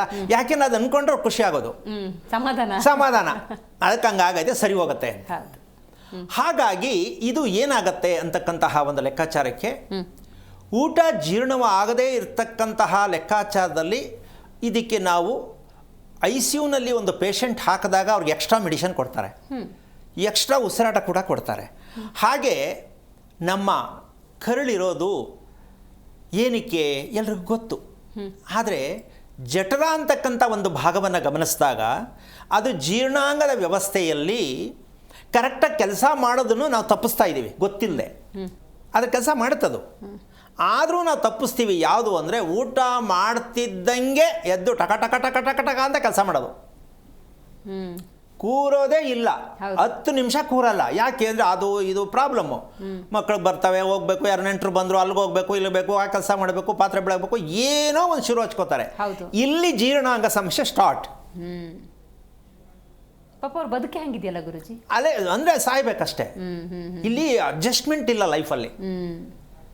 ಕಾರ್ಗೆ ಪೆಟ್ರೋಲ್ ಇಲ್ಲ, ಪೆಟ್ರೋಲ್ ಹಾಕಷ್ಟೇ, ದುಡ್ಡಿಲ್ಲ ಅಂತ ಹೇಳಿದ್ರೆ ಏನು ಮಾಡೋಣಂಗತ್ತೆ, ಪೆಟ್ರೋಲ್ ಹಾಕ್ಬೇಕಷ್ಟೇ. ಈಗ ನಮ್ಮ ಬದುಕನ್ನು ನಾವು ಯಾಕೆ ಬೇಕಾದ್ರೆ ತಿರುಗಿಸ್ಕೋಬೋದು ಅಂತ ನಾವು ಅದಕ್ಕೆ ಪ್ರಯತ್ನ ಮಾಡಬೇಕು, ಬದಲಾವಣೆ ಮಾಡಿ ಬದುಕಬೇಕು, ಬದುಕು ಮಾಡಲೇಬೇಕು, ಇಲ್ಲ ಬದುಕೋಕ್ಕಾಗಲ್ಲ, ಫೈನ್, ಅದು ಎಲ್ಲರಿಗೂ ಇರುವಂಥದ್ದೇ. ಆದರೆ ದೇಹವನ್ನೇ ನಾವು ಸರಿಯಾಗಿ ಇಟ್ಕೊಳ್ಳಲಿಲ್ಲ ಅಂದರೆ ಬೇರೆ ತೊಗೊಂಡು ಏನು ಮಾಡೋದು? ಇದನ್ನು ಯೋಚನೆ ಮಾಡಿದಾಗ ಏನು ಮಾಡಬೇಕಾಗತ್ತೆ? ಭಗವಂತ ಹೇಳಿರೋದು, ನಿನ್ನ ದೇಹವನ್ನು ರಕ್ಷಣೆ ಮಾಡ್ಕೋ ಸಾಕು, ಇದೇ ನಿಜವಾದ ಧರ್ಮ. ಯಾಕೆ ಅಂದರೆ ಒಬ್ಬರು ಮನೆಯಲ್ಲಿರ್ತಕ್ಕಂಥ ಯಜಮಾನ ದೇಹ ರಕ್ಷಣೆಯನ್ನು ಚೆನ್ನಾಗಿ ಮಾಡಿಕೊಂಡಾಗ ಆ ಮನೆ ತನ್ನ ಪತ್ನಿಯನ್ನು ಕೂಡ ಸರಿ ಮಾಡ್ಕೋಬೋದು. ಅವನು ಸರಿ ಹೋಗ್ಬೇಕು ಫಸ್ಟು. ಅವನಿಗೆ ಗೊತ್ತಿಲ್ಲ ಅಂದರೆ ಹೆಂಡ್ತಿನೂ ಫೇಲೆ. ಸೊ ಇಬ್ಬರು ಫೇಲ್ ಆಯಿತು ಅಂತಂದರೆ ಮಕ್ಕಳು ಫೇಲೆ. ಈ ಪತಿ ಪತ್ನಿ ಸಾಮರಸ್ಯ ಅಂದಾಗ ಹೆಣ್ಮಕ್ಳು ಅಷ್ಟು ಕೆಲಸ ಮಾಡ್ತಿದ್ರು ಕೂಡ ಮನೆಯಲ್ಲಿ ಅಂಥ ವಾತಾವರಣ ಏನಿರಲ್ಲ. ಈಗ ಗಂಡ ಅಥವಾ ಮನೆಯ ಪುರುಷರು ಆಕೆಗೊಂದು ಮಟ್ಟಿಗಿನ ಸಹಾಯವನ್ನು ಮಾಡಿದ್ರೆ ಆಕೆ ಒಂದು ಕಡೆ ಕೂತ್ಕೊಂಡೇನೋ ಅವರ ಆರೋಗ್ಯವನ್ನು ಕಾಪಾಡ್ಕೊಳ್ಳೋ ನಿಟ್ಟಿನಲ್ಲಿ ನೀವು ಹೇಳುವಂಥ ಶಿಸ್ತುಬದ್ಧ ಜೀವನ ನಡೆಸೋದಕ್ಕೆ ಸಾಧ್ಯ ಆಗುತ್ತೆ. ಈಗ ಎಲ್ಲರ ಕೊರಗು ಈಗ ಈ ಸಬ್ಜೆಕ್ಟ್ ಕೇಳಿ ಕಾಲ್ ಮಾಡಿದ್ರು ಕೂಡ ಅಯ್ಯೋ ವಾಸ್ತವದಲ್ಲಿ ಇದು ಹೆಂಗೆ ಸಾಧ್ಯ ಅಂತ ಕೇಳ್ತಾರೆ. ಯಾರು ನಮಗೆ ಸಪೋರ್ಟ್ ಮಾಡೋರಿಲ್ಲ. ಈ ಥರದೊಂದು ಮನೋಭಾವ. ಇಲ್ಲಿ ವಿಚಾರ ಏನಂದರೆ ಈ ವಿಚಾರ ತುಂಬ ಅರ್ಥಗರ್ಭಿತವಾಗಿದೆ. ಏನು ಅಂತಂದರೆ ಗಂಡನಿಗೆ ಹೆಂಡತಿ, ಹೆಂಡತಿಗೆ ಗಂಡ ನೆರವಾಗಬೇಕು ಅಂತಲೇ ಮದುವೆ ಮಾಡೋದು. ಹೌದು. ಇನ್ನೊಂದು ಬರುತ್ತೆ ಇಲ್ಲಿ, ಈ ಒಂದು ಕೆಟ್ಟ ಸಂಪ್ರದಾಯ ಇದೆ ಇದರಲ್ಲಿ. ಏನದು ಅಂದರೆ ಪತ್ನಿ ಪತಿಯನ್ನು ದೇವರನ್ನಾಗಿ ಮಾಡುವುದಕ್ಕೆ ಮದುವೆ ಮಾಡೋದು. ಪತ್ನಿ ಪತಿದೇವರನ್ನಾಗಿ ಮಾಡುವುದಕ್ಕಾಗಿ ಮದುವೆ ಮಾಡೋದು ಅಂತಕ್ಕಂಥದ್ದು ಒಂದು ಸಂಪ್ರದಾಯ ಮಾಡಿಟ್ಟಿದ್ದಾರೆ. ಹೌದು. ಇದು ಎಲ್ಲರೂ ಪಾಲಿಸ್ತಾ ಇಲ್ಲ. ಕೆಲವೊಬ್ರು ಅದನ್ನೇ ಮಾಡ್ತಾರೆ, ಆರ್ಡರ್ ಮಾಡ್ತಾರೆ. ಇಬ್ಬರೂ ಜೊತೆಯಲ್ಲಿ ಕೆಲಸಕ್ಕೆ ಹೋಗಿ ಮನೆಗೆ ಬಂದರೆ ಟೇಬಲ್ ಮೇಲೆ ಕೂತ್ಕೊಂಡು ಪೇಪರ್ ಹಿಡ್ಕೊಂಡು ಗಂಡ ಕೂತ್ಕೋತಾನೆ, ಹೆಂಡತಿ ಅಡುಗೆ ಮನೆ ಹೋಗಲೇಬೇಕು. ಅವು ಪೇಪರ್ ಹಿಡ್ಕೊಂಡು ಕೂತ್ಕೊಳ್ಳೋಕ್ಕಾಗಲ್ಲ. ವಾಸ್ತವ ಇದು. ಈ ಸ್ಥಿತಿ ಇದೆ ತಾನೆ. ಇದೆ. ನಾನು ನಿಂತರ ಕೆಲಸಕ್ಕೆ ಹೋಗಿದ್ದೆ, ನನಗೂ ಬರ್ಡನ್ ಆಗಿದೆ ಅಂತ ಕೂತ್ಕೊಂಡ್ರೆ ಕಾಫಿ ಮಾಡೋರು ಯಾರು? ಸೊ ಹೀಗಾಗಿ ಏನಾಗಿದೆ, ಇಲ್ಲಿ ಏನಾಗಿದೆ, ಕಾಂಪ್ರಮೈಸ್ ಆಗ್ತಕ್ಕಂಥ ವಿಚಾರದಲ್ಲಿ ಅವಳಂತೆ ನನ್ನಂತೆ ಅವಳಿಗೂ ನೋವಾಗಿದೆ, ಅವಳಿಗೂ ನಾನು ಸಪೋರ್ಟ್ ಮಾಡಬೇಕು ಅಂತ ನೀವು ಹೇಳ್ದಂಗೆ ಆ ಮಟ್ಟಕ್ಕೆ ಹೋಗ್ಬಿಟ್ರೆ ಅದರಂಥ ಅದೃಷ್ಟವಂತ ಹೆಣ್ಣು ಇನ್ಯಾರಿಲ್ಲ. ಆದರೆ ಕೆಲವರು ಸಿಗತ್ತೆ, ಇಲ್ಲ ಅಂತಿಲ್ಲ, ತುಂಬ ಅಪರೂಪ. ಹೆಣ್ಣನ್ನು ಹೆಂಡತಿಯನ್ನು ಅರ್ಥ ಮಾಡಿಕೊಂಡು ಬದುಕುವಂತಹ ವಿಚಾರದಲ್ಲಿರೋ ಗಂಡ ತುಂಬ ಅಪರೂಪ. ಯಾಕೆ ಅಂದರೆ ಅದು ಮೊದಲಿಂದ ಅಭ್ಯಾಸ ಮಾಡಿಕೊಟ್ಬಿಟ್ಟಿದ್ದಾರೆ. ಹೆಣ್ಣು ಕೆಲಸ ಮಾಡಬೇಕು, ಗಂಡು ಕೂತ್ಕೊಂಡೇ ತಿನ್ನಬೇಕು, ಅಂದರೆ ಅವಳ ಕೈಲಿ ಮಾಡಿಸ್ಕೊಂಡು ತಿನ್ನಬೇಕು. ಆದರೆ ಎಷ್ಟೋ ಸಂದರ್ಭದಲ್ಲಿ ಎಷ್ಟೋ ಮನೆಗಳಲ್ಲಿ ಇವತ್ತು ಕೂಡ ಕೆಲವು ಗಂಡಸರು ಹೆಂಡ್ತಿನ ಕೇರೆ ಮಾಡಲ್ಲ, ಆದಷ್ಟು ನೀನು ಕೂತ್ಕೊಳ್ಳಮ್ಮ, ನನ್ನ ಕೈಲಿ ಏನು ಬೇಕು ನಾನು ಮಾಡ್ತೀನಿ ಅಂತ ಸಪೋರ್ಟ್ ಮಾಡುವಂಥ ಗಂಡಸರು ಇದ್ದಾರೆ. ಇಲ್ಲ ಅಂತಿಲ್ಲ. ಆದರೆ ಇಲ್ಲಿ ಮುಖ್ಯವಾದ ವಿಷಯ ಏನಂದರೆ, ಊಟ ಮಾಡಬೇಕಾದ್ರೆ ನಮ್ಮ ಜೀರ್ಣ ತಿಂದಿರ್ತಕ್ಕಂಥ ಊಟ ಜೀರ್ಣ ಆಗಬೇಕಾದ್ರೆ ನಮ್ಮ ಮನಸ್ಸು ಎಷ್ಟರ ಮಟ್ಟಕ್ಕೆ ಇರಬೇಕು ಅಂತಕ್ಕಂಥದ್ದು ಹೆಣ್ಣು ತಿಳ್ಕೋಬೇಕಲ್ಲ. ಸಂತೋಷ ಬೇಕು, ಪ್ರೀತಿ ಬೇಕು. ಈ ಎರಡೂ ಬರಬೇಕಂದ್ರೆ ಹೆಣ್ಣಿನ ಪ್ರಕೃತಿ ನಿಯಮವಾಗಿರ್ತಕ್ಕಂಥದ್ದು ದೇಹ ಶುದ್ಧಿ ಆಗಬೇಕು, ದೇಹ ಚೆನ್ನಾಗಿರಬೇಕು ಅನ್ನೋದಕ್ಕೆ ಭಗವಂತ ಆ ಮಂತ್ರಿರಚ ಇಟ್ಟ. ಅದು ತಪ್ಪು ಅಂತನೂ ಸೂತ್ಕ ಅಂತನೂ ಒಂದು ಸೆಕೆಂಡ್ರಿ ವಿಷಯ. ಅದು ದೇಹ ಶುದ್ಧಿ ಆಗೋದಕ್ಕೆ ಇಟ್ಟ. ಈಗ ನಾವು ಅದಕ್ಕೆ ಪ್ರೋತ್ಸಾಹ ಕೊಡಬೇಕಾ ಬೇಡವಾ? ಕೊಡಲೇಬೇಕು. ಅದಕ್ಕೆ ಈ ರೀತಿಯಾಗಿ ಶ್ರಮಜೀವಿಗಳಾದ ಹೆಣ್ಣು ಮಕ್ಕಳಿಗೆ, ಹೆಂಗಸರಿಗೆ ಜೀರ್ಣಾಂಗ ವ್ಯವಸ್ಥೆ ಕೆಟ್ಟಿರುವ ಕಾರಣ ಯಾಕೆ ಅಂದರೆ ರಕ್ತವನ್ನು ಇವರು ಕರೆಕ್ಟಾಗಿ ಹಗಿದೇ ಇರ್ಬೋದು, ಸರಿಯಾಗಿ ತಿಂದೇ ಇರತಕ್ಕಂಥ ತಿನ್ನಬಹುದು. ಉದಾಹರಣೆ, ಮಾಂಸಾಹಾರ ಮನುಷ್ಯನ ದೇಹದ ಜಠರಕ್ಕೆ ಹೊಂದಾಣಿಕೆ ಆಗಲ್ಲ. ಜಠರಕ್ಕೂ ಮಾಂಸಾಹಾರಕ್ಕೂ ಸಂಬಂಧನೇ ಬರಲ್ಲ. ಆದರೂ ನಾವು ತಿನ್ನೋದು ಬಿಟ್ಟಿಲ್ಲ. ಯಾಕೆ ಅಂದರೆ ಅದು ಕರಗೋದು ತುಂಬ ಕಷ್ಟ, ಹೌದಲ್ಲ? ಆದರೂ ತಿನ್ನೋದಂತೂ ಬಿಟ್ಟಿಲ್ಲ. ಈಗ ಈ ರೀತಿಯಾಗಿರ್ತಕ್ಕಂಥ ಮಾಂಸಾಹಾರಿಗಳು ಅಂತಕ್ಕಂಥದ್ದು, ಗಟ್ಟಿ ಪದಾರ್ಥ ತಿಂತಕ್ಕಂಥದ್ದು, ಅರ್ಧಂಬರ್ಧ ತಿಂತಕ್ಕಂಥದ್ದು, ಆತರದಲ್ಲಿ ತಿಂತಕ್ಕಂಥವ್ರು ಎಲ್ಲ ಶಾಸ್ತ್ರ ಹೇಳೋರ ಹತ್ರ ಕರ್ಕೊಂಡೋಗಿ ಕೂರಿಸಿದ್ರೆ ಏನು ಹೇಳ್ತಾರೆ ಇವರಿಗೆ? ಹೇಳ್ಬೇಕಲ್ಲ, ಗ್ರಹಗತಿ ಅಂತಾರೆ. ಅಲ್ಲಿ ತಂದು ಗ್ರಹಗತಿ ಕೂರಿಸ್ಬಿಡ್ತಾರೆ. ಸೊ ಈ ರೀತಿಯಾಗಿ ನಾವು ಹಿಂದಕ್ಕೆ ಹೋಗಿ ಹೋಗಿ ಹೇಳೋದನ್ನು ಕೇಳಿ ಕೇಳಿ ಈ ಮಟ್ಟಕ್ಕೆ ಆಗೋಗಿದ್ದೀವಿ ನಾವು. ಅದಕ್ಕೋಸ್ಕರವಾಗಿ ಎಲ್ಲ ಥರದಲ್ಲೂ ಸಂಪಾದನೆ ಮಾಡೋದ್ರಲ್ಲಿ ಬಂದಿರತಕ್ಕಂಥ ಮಹಿಳೆಯರು ಬೇಕಾದಷ್ಟು ಉನ್ನತ ಮಟ್ಟದಲ್ಲಿರ್ತಕ್ಕಂಥವ್ರು ಇದ್ದಾರೆ. ಆದರೆ ಅವರಿಗೆ ಇನ್ನೂ ಕೂಡ ತೃಪ್ತಿದಾಯಕವಾದ ಜೀವನ ಎಷ್ಟು ಜನ ಸಿಕ್ಕಿಲ್ಲ. ಕಾರಣ ಯಾವುದೋ ಒಂದು ಕಟ್ಟೆ ಹಾಕಿ ನಿಲ್ಲಿಸ್ಬಿಟ್ಟಿದ್ದಾರೆ, ಆ ಕಟ್ಟೆಯಲ್ಲೇ ಮುಂದೆ ಫಾಲೋ ಮಾಡ್ಕೊಂಡು ಹೋಗ್ತಾ ಇದ್ದಾರೆ. ಇದರಿಂದ ಏನಾಗ್ತಾ ಇದೆ ಅಂದರೆ, ನಾವು ದೇಹದಲ್ಲಿ ಯಾವಾಗಲೂ ಸಂತೋಷ ಖುಷಿ ಇರಬೇಕು ಅಂತಕ್ಕಂಥ ಲೆಕ್ಕಾಚಾರಕ್ಕೆ ಅಲ್ಲಿ ರಕ್ತವನ್ನು ಎಕ್ಸ್ಟ್ರಾ ಪಡ್ಕೊಳ್ಳುತ್ತೆ. ಮೂಳೆಗಳ ಸಂಧಿಗಳಲ್ಲಿ ಇರ್ತಕ್ಕಂತಹ ರಕ್ತ ಸಂಚಾರ ಏನಿರುತ್ತೆ, ಈ ಕರಗಿಸ್ಬೇಕಾದಕ್ಕೆ ಆ ಭಾಗದ ರಕ್ತವನ್ನು ಎಳ್ಕೊಂಡಾಗ ಎಕ್ಸ್ಟ್ರಾ ತೊಗೊಂಡಂಗೆ ಆಗುತ್ತೆ. ಅದಕ್ಕೆ ಸಾಕಷ್ಟು ಕೂತ್ಕೊಳ್ಳೋಕ್ಕೆ ಮಲ್ಕೊಳ್ಳೋಕ್ಕೆ ಕೆಲವರಿಗೆ ಕಟ್ ನೋವು ಬರುತ್ತೆ ಓಡಾಡ್ತಾ ಇದೆ. ಈ ಥರದ್ದೆಲ್ಲ ಹಲವಾರು ರೀತಿಯಲ್ಲಿ ಬರುತ್ತೆ, ಬೇರೆ ಬೇರೆ ಥರದ್ದು ಬರ್ತಕ್ಕಂಥದ್ದು. ಭಯ ಕೂಡ ಆಗುತ್ತೆ, ಯಾಕೆ ಹಿಂಗೆ ಆ ಥರ ಆಗುತ್ತೆ ಅಂತೇಳಿ. ಆದರೆ ಇದು ನಾವು ತಗೊಂಡಂಥ ತಿಂತಾ ಇರ್ತಕ್ಕಂಥ ಆಹಾರದಲ್ಲೇ ನಾವೇ ತಪ್ಪು ಮಾಡ್ಕೋತಾ ಇದ್ದೀವಿ ಅಂತ ಅವ್ರಿಗೆ ಇಲ್ವಲ್ಲ, ಅರಿವು ಬೇಕಲ್ಲಿ. ಆ ಕಾರಣದಿಂದಾಗಿ ಇವರಿಗೆ ರಕ್ತ ಕಡಿಮೆ ಆಗುವ ಸನ್ನಿವೇಶಕ್ಕೆ ಬಂದು ಋತುಚಕ್ರದಲ್ಲಿ ತುಂಬ ಸಮಸ್ಯೆನ ಅನುಭವಿಸ್ತಾರೆ. ಯಾವಾಗಲೂ ಆಗ್ತಾ ಇರ್ತಕ್ಕಂಥದ್ದು ಅಥವಾ 2 ತಿಂಗಳಾದರೂ ಆಗದೇ ಇರತಕ್ಕಂಥದ್ದು ಹಲವಾರು ಸಮಸ್ಯೆಗಳು. ಅದು ಒಂದೆರಡು ಹೇಳೋಕ್ಕಾಗಲ್ಲ, ಅದು ಅವ್ರವ್ರಿಗೆ ಗೊತ್ತಿರತ್ತೆ. ಆದರೆ ಇದಕ್ಕೆ ಕೊರತೆ ಏನು ಅಂದರೆ ನೀನು ಸರಿಯಾಗಿ ತಿನ್ನಬೇಕು, ಚೆನ್ನಾಗಿ ತಿಂದರೆ ಆಗ್ತೀಯೋ ಅಂತ ಕೆಲವರು ಹೇಳ್ತಾರೆ. ಸೊಪ್ಪು ತಿನ್ನು, ತರಕಾರಿ ತಿನ್ನು, ಅವ್ರವ್ರ ಅನುಭವಕ್ಕೆ ತಕ್ಕಂತೆ ಹೇಳ್ತಾರೆ. ಎಲ್ಲ ತಿಂದ್ರೂ ಚೇಂಜಸ್ ಆಗಲ್ಲ. ಹೌದು. ಯಾಕೆ ಅಂದರೆ ಮುಖ್ಯವಾದ ತಪ್ಪು ಜೀರ್ಣಾಂಗ ದುರ್ಬಲವಾಗಿರುವುದಕ್ಕೆ ಕಾರಣ ಅಂತ ತಿಳ್ಕೊಳ್ತಕ್ಕಂಥದ್ದು ಹೇಳ್ತಕ್ಕಂಥವ್ರು ಬೇಕಲ್ಲ. ಅದಕ್ಕೋಸ್ಕರವಾಗಿ ಊಟ ಅಂತಕ್ಕಂಥದ್ದು ನಮ್ಮ ದೇಹಕ್ಕೆ ಪ್ರತಿಯೊಂದು ಭಾಗಕ್ಕೂ ಅತಿ ಮುಖ್ಯವಾಗಿರ್ತಕ್ಕಂಥ ಶಕ್ತಿ. ನಾವು ಅದಕ್ಕೆ ಬೆಲೆ ಕೊಟ್ಟಿಲ್ಲ ಅಂದರೆ ಕೆಲವರು ತಿಂತಾನೇ 2-3 ಕೆಲಸ ಮಾಡ್ತಾರೆ. ಹೌದು, ಆ ಥರ ಜನನೂ ಇದ್ದಾರೆ. ಹೌದು. ಕೊನೆ ಪೇಪರ್ನಾರು ಹಿಡ್ಕೊಂಡು ತಿಂತ, ಅದು ಟೇಪರು ಅಥವಾ ಟಿವಿ ಅಥವಾ ಮೊಬೈಲು. ಅಮ್ಮ, ಇವರಿಗೆಲ್ಲ ಯಾವ ಪನಿಷ್ಮೆಂಟ್ ಏನು ಅಂತ ಹೇಳ್ಬೇಕು ಇವ್ರಿಗೆ? ಊಟವನ್ನು ಅನುಭವಿಸೋದಿಲ್ಲ. ಅದಿಲ್ಲವೇ ಇಲ್ಲ. ಅವ್ರು ಅನುಭವಿಸೋದು ಅಂದರೆ ದುಃಖ, ಕಷ್ಟನೇ ಅನುಭವಿಸೋದು. ಅವರು ಸುಖವನ್ನು ಅನುಭವಿಸ್ಬೇಕು ಅಂತ ಅವ್ರಿಗೆ ಗೊತ್ತೇ ಇಲ್ಲ. ನನಗೆ ದೇವ್ರು ಕೊಟ್ಟಿಲ್ಲ ಅಂತ ದೇವ್ರ ಮೇಲೆ ಹಾಕ್ಬಿಡ್ತಾರೆ. ಹಾಗಾಗಿ ಇವತ್ತು ನಾವು ಆ ಉಸಿರು ಕಟ್ಟತಕ್ಕಂತಹ ರೀತಿಯಲ್ಲಿ ಮೂಗು ನಮಗೆ ಯಾವಾಗ ಅದು ತೊಂದರೆ, ಉಸಿರಾಡೋದು ತೊಂದರೆ ಕೊಡುತ್ತೆ ಅಂತಕ್ಕಂಥ ಲೆಕ್ಕಾಚಾರ, ಸಿಂಪ್ಟಮ್ಸ್, ನಿನ್ನ ದೇಹದಲ್ಲಿ ಫ್ಯಾಕ್ಟ್ರಿ ಸರಿಯಾಗಿ ವರ್ಕ್ ಮಾಡ್ತಾ ಇಲ್ಲ, ಇದು ಸ್ವಲ್ಪ ತಿಳ್ಕೊ ಅಂತ. ಇದಕ್ಕೆ ಎಲ್ಲಿವರೆಗೂ ಹೋಗುತ್ತೆ? ಆಪರೇಷನ್ವರೆಗೂ ಹೋಗುತ್ತೆ ಇದು. ಹೌದು. ಮಾಂಸ ಬೆಳ್ಕೊಂಡೈತೆ, ಅದು ಹಂಗಾಗೈತೆ, ಇದು ಹಿಂಗಾಗೈತೆ, ಅದು ಅವ್ರಷ್ಟೆಲ್ಲ ಹೇಳ್ತಾರೆ. ಅದು ನಾವು ಹೇಳಕ್ಕೆ ಬರಲ್ಲ. ಆದರೆ ಅದೂ ಮಾಡಿಸ್ತಾರೆ, ಸಕ್ಸಸ್ ಆಗಲ್ಲ. ಹೌದು. ಎಷ್ಟೋ ಜನ ಅನುಭವಿಸ್ತಾ ಇದ್ದಾರೆ. ಮಾಡಿಸ್ತೆ ಸ್ವಾಮಿ, ಆಪ್ರೇಷನ್ನು ಮಾಡಿಸ್ತೆ, ಸರಿ ಹೋಗ್ತಾ ಇಲ್ಲ, ತುಂಬ ಅನುಭವಿಸ್ತಾ ಇದ್ದಾರೆ. ಆದರೆ ಉಸಿರಾಟ ಕರೆಕ್ಟಾಗಿ ನಮಗಿದೆ ಅಂತಕ್ಕಂಥದ್ದು 99% ಜನಕ್ಕೆ ಗೊತ್ತಿಲ್ಲ. ನಮ್ಮ ಉಸಿರಾಟದ ಪ್ರಕಾರ ನಾನು ಕರೆಕ್ಟಾಗಿ ಉಸಿರಾಡ್ತಾ ಇದ್ದೀನಿ ಅಂತಕ್ಕಂಥದ್ದು 99 ಜನಕ್ಕೆ ಗೊತ್ತಿಲ್ಲ. ಆ ಉಸಿರಾಟ ಕರೆಕ್ಟಾಗಿದೆ ಅಂದರೆ ದೇಹದಲ್ಲಿ ನೋವು ಕಾಲಲ್ಲಿ, ಇಮ್ಮಡಿಯಲ್ಲಿ ಎಲ್ಲೂ ಬರಲ್ಲ. ಎಲ್ಲೇ ನೀವು ತಲೆನೋವು ಬರಲಿ, ಕಾಲು ನೋವು ಬರಲಿ, ಇಮ್ಡಿ ನೋವು ಬರಲಿ, ಏನೇ ಬರಲಿ, ಸೋತ್ಕೊಳ್ಳಿ, ಜೋತು ಬೀಳಲಿ, ಬೆಂಡಾಗಲಿ, ಉಸಿರಾಟ ತಪ್ಪಾಗಿ ನಡೆಯುತ್ತಿದೆ. ಹೋಗಲ್ವೇ? ವಿಕ್ಸ್ ಹಾಕೊಂಡು ಉಜ್ಜದೆ ಗೊತ್ತು. ಅಂದರೆ ಈ ರೀತಿಯಾಗಿ ವಿಚಾರ ನಮ್ಮ ದೇಹದ ಬಗ್ಗೆ ಇರ್ತಕ್ಕಂಥ ತಿಳ್ಕೊಳ್ತಕ್ಕಂಥದ್ದು, ನಾವು ಇದೆಲ್ಲ ಯಾರು ಹೇಳ್ಕೊಡ್ತಾರೆ ಅಂತಕ್ಕಂಥ ವಿಚಾರವೇ ಅದು ಹಾಗೆ ಗೌಪ್ಯವಾಗಿ ಉಳಿದೋಗಿದೆ. ನಮ್ಗೆ ಯಾರು ಹೇಳಲ್ಲ. ಎಷ್ಟೋ ಜನ ಇಲ್ಲಿ ಹೇಳ್ತಾರೆ, ನೀವು ಹೇಳ್ದಂಗೆ ಯಾರು ಹೇಳಿಲ್ಲ ಅಂತ. ಇದನ್ನು ಹಾಗೆ ಮುಚ್ಚಾಕೊಂಡು ಬಂದ್ಬಿಡ್ತಾ ಇದ್ದಾರೆ. ಆ ಉದ್ದೇಶಕ್ಕೋಸ್ಕರವಾಗಿ ಅದು ಆ ರೀತಿ ಆದಾಗ ನೆಕ್ಸ್ಟು ಪಾಶ್ಚಿಮಾತ್ಯ ರೀತಿಯಲ್ಲಿ ಮದುವೆ ಆಗೋದಕ್ಕೆ ಇದು ಕಾರಣ ಆಗತ್ತೆ ಅಂತ ತಿಳ್ಕೊಬೇಕಾಗತ್ತೆ. ಇಲ್ಲಿ ಉಸಿರಾಡದ ಪ್ರಕ್ರಿಯೆ ತಪ್ಪಿದಾಗ ನೆಕ್ಸ್ಟು ಮದುವೆ ಅಂತಕ್ಕಂಥದ್ದು ಆತುರ ಸ್ವಭಾವ ಕ್ರಿಯೇಟ್ ಆಗುತ್ತೆ. ಆತುರ ಸ್ವಭಾವ, ಈ ಆತುರ ಸ್ವಭಾವ ಕ್ರಿಯೇಟ್ ಆಗುತ್ತೆ ಅಂತ ಗೊತ್ತಾಗೋದು ಯಾವಾಗ ಅಂದರೆ, ಹೆಣ್ಣಾಗಿದ್ರು ಸ್ಮೋಕ್ ಮಾಡ್ಬೋದು, ಡ್ರಿಂಕ್ಸ್ ಮಾಡ್ಬೋದು, ಲವ್ ಮಾಡ್ಬೋದು. ಇಲ್ಲಿ ಶುರುವಾಗುತ್ತದು. ಎಲ್ಲರೂ ಲವ್ ಮಾಡೋಕ್ಕಾಗಲ್ಲ. ಈ ಲವ್ ಯಾಕೆ ಸೃಷ್ಟಿ ಆಗತ್ತೆ ಅಂದರೆ ಇದೇ ಮೂಲ ಕಾರಣವಾಗಿರ್ತಕ್ಕಂಥದ್ದು. ಕಾರಣ ಏನಪ್ಪ ಅಂದರೆ ಪ್ರತಿಯೊಂದಕ್ಕೂ ನಮ್ಮ ಆಹಾರ ಮತ್ತು ಉಸಿರಾಟ ಬಿಟ್ಟು ಬೇರೆ ನಮ್ಗೆ ಯಾವುದು ವಿಚಾರ ಇಲ್ಲ. ಇದೆರಡರ ಬಗ್ಗೆನೇ ತಿಳ್ಕೊಬೇಕು ನಾವು, ಹೌದಲ್ಲ? ಇದು ಕಾಲೇಜಲ್ಲಿ ಎಲ್ಲೂ ಪಾಠ ಮಾಡ್ತಾ ಇಲ್ಲ. ಹೌದು. ಈಗ ದೇವಸ್ಥಾನಕ್ಕೆ ಹೋದರೆ ದೇವ್ರು ಮಾತಾಡಲ್ಲ. ಜ್ಯೋತಿಷಿಗಳಿಗೆ ಹೇಳಿದ್ರೆ ಅದ್ರ ಬಗ್ಗೆ ಗೊತ್ತೇ ಇಲ್ಲ, ಯಾರು ನಿಮ್ಗೆ ಹೇಳಿದ್ದು ಅಂತ ತಿರ್ಗಿಸಿ ಅವ್ರಿಗೆ ಹೇಳ್ತಾರೆ. ಮತ್ತೆ ಈ ತಿಳ್ಕೊಳ್ಳೋದು ಯಾವಾಗ? ಈ ಸಮಸ್ಯೆಯಲ್ಲಿ ಇದ್ದಾರೆ ಅಂತ್ಯಾ? ಇಲ್ಲ, ನಮ್ಮ ಇದ್ದಾರೆ, ಬಹುತೇಕರಿದ್ದಾರೆ. ಅಂದ್ರೆ ಇದೊಂದು ಜೀವನ ಪದ್ಧತಿ ಅನ್ನೋದೇ ಗೊತ್ತಿಲ್ಲ ಗುರುಗಳೇ. ಈಗ ಹೇಳ್ದಿಲ್ಲಮ್ಮ, ಈ ಪದ ನಿಜಕ್ಕೂ ನಮ್ಮದು ಒಂದು ಜೀವನ ಇದೆ ಅಂತಕ್ಕಂಥದ್ದು ಎಷ್ಟೋ ಜನಕ್ಕೆ ಪೂರ್ತಿ ಮರ್ತೋಗಿದ್ದಾರೆ. ಏನೋ ಹುಟ್ಟುಬಿಟ್ಟಿದ್ದೀನಿ, ಹೆಂಗೋ ಮಾಡಿ, ಹೆಂಗೋ ತಿಂದು, ಹೆಂಗೋ ಒಂದಿನ ಹೋಗ್ತೀನಿ, ಈ ಮಟ್ಟಕ್ಕೆ ಹೊಟ್ಟೋಗಿದ್ದಾರೆ ಹೊರತು ಇಲ್ಲ ನನ್ನ ಜೀವನದ ಮೌಲ್ಯ ನಾನು ತಿಳ್ಕೋಬೇಕು.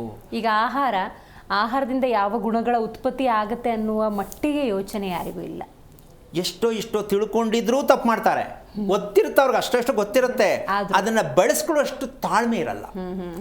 ಈ ತಾಳ್ಮೆ ಇರಬೇಕು ಅಂದರೆ ಮನುಷ್ಯನ ದೇಹದ ಮೇಲೆ ಅಥವಾ ಮನುಷ್ಯನ ಮೇಲೆ, ಉದಾಹರಣೆಗೆ ಒಂದು ಸಣ್ಣ ಉದಾಹರಣೆ, ಶುಕ್ರವಾರ ಅಂತಕ್ಕಂಥದ್ದೇ ಬೇಡ.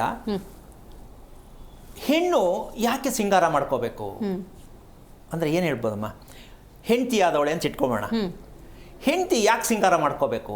ನಾನು ಚೆನ್ನಾಗಿ ಕಾಣೋ ಥರ ಇರಬೇಕು ಅಂತ ಯಾಕೆ ಮಾಡ್ಕೊಳ್ಳೋದು ಅಂತ ಉತ್ತರ ಏನದಕ್ಕೆ? ಮನೆಯ ಸಮೃದ್ಧಿಯ ಸಂಕೇತ. ಆಕೆ ನಗ್ನಗ್ತಾ ಇದ್ದರೆ ಮನೆಯೆಲ್ಲ ಆನಂದವಾಗಿರ್ಬೋದು. ಈಗ ಮನೆಗೆ ಗಂಡ ಬರೋ ಸಂದರ್ಭದಲ್ಲಿ ಬೇಕಾಬಿಟ್ಟಿಯಾಗಿತ್ತು ಅಂದರೆ, ಅಥವಾ ಮನೆಗೆ ಯಾರೇ ಬಂದರು, ಮನೆಯ ಸದಸ್ಯರು ಬಂದರೂ ಕೂಡ ಬೇರೆ ರೀತಿಯಲ್ಲಿದ್ದರೆ ಅದಷ್ಟು ಸುಭಿಕ್ಷದ ಸಂಕೇತ ಅಂತೇನು ಅನಿಸೋದಿಲ್ಲ ಅಂತ. ಇದಿಷ್ಟಕ್ಕೂ ಸೇರಿಸಿ ಒಂದೇ ಪದ ಹೇಳಿದ್ರೆ, ಗಂಡನ ಪ್ರೀತಿಯನ್ನು ಗೆಲ್ಲಲಿಕ್ಕೆ ಇದೊಂದೇ ಅಸ್ತ್ರ. ಹೌದು, ಒಪ್ಕೋಬೋದಲ್ಲ?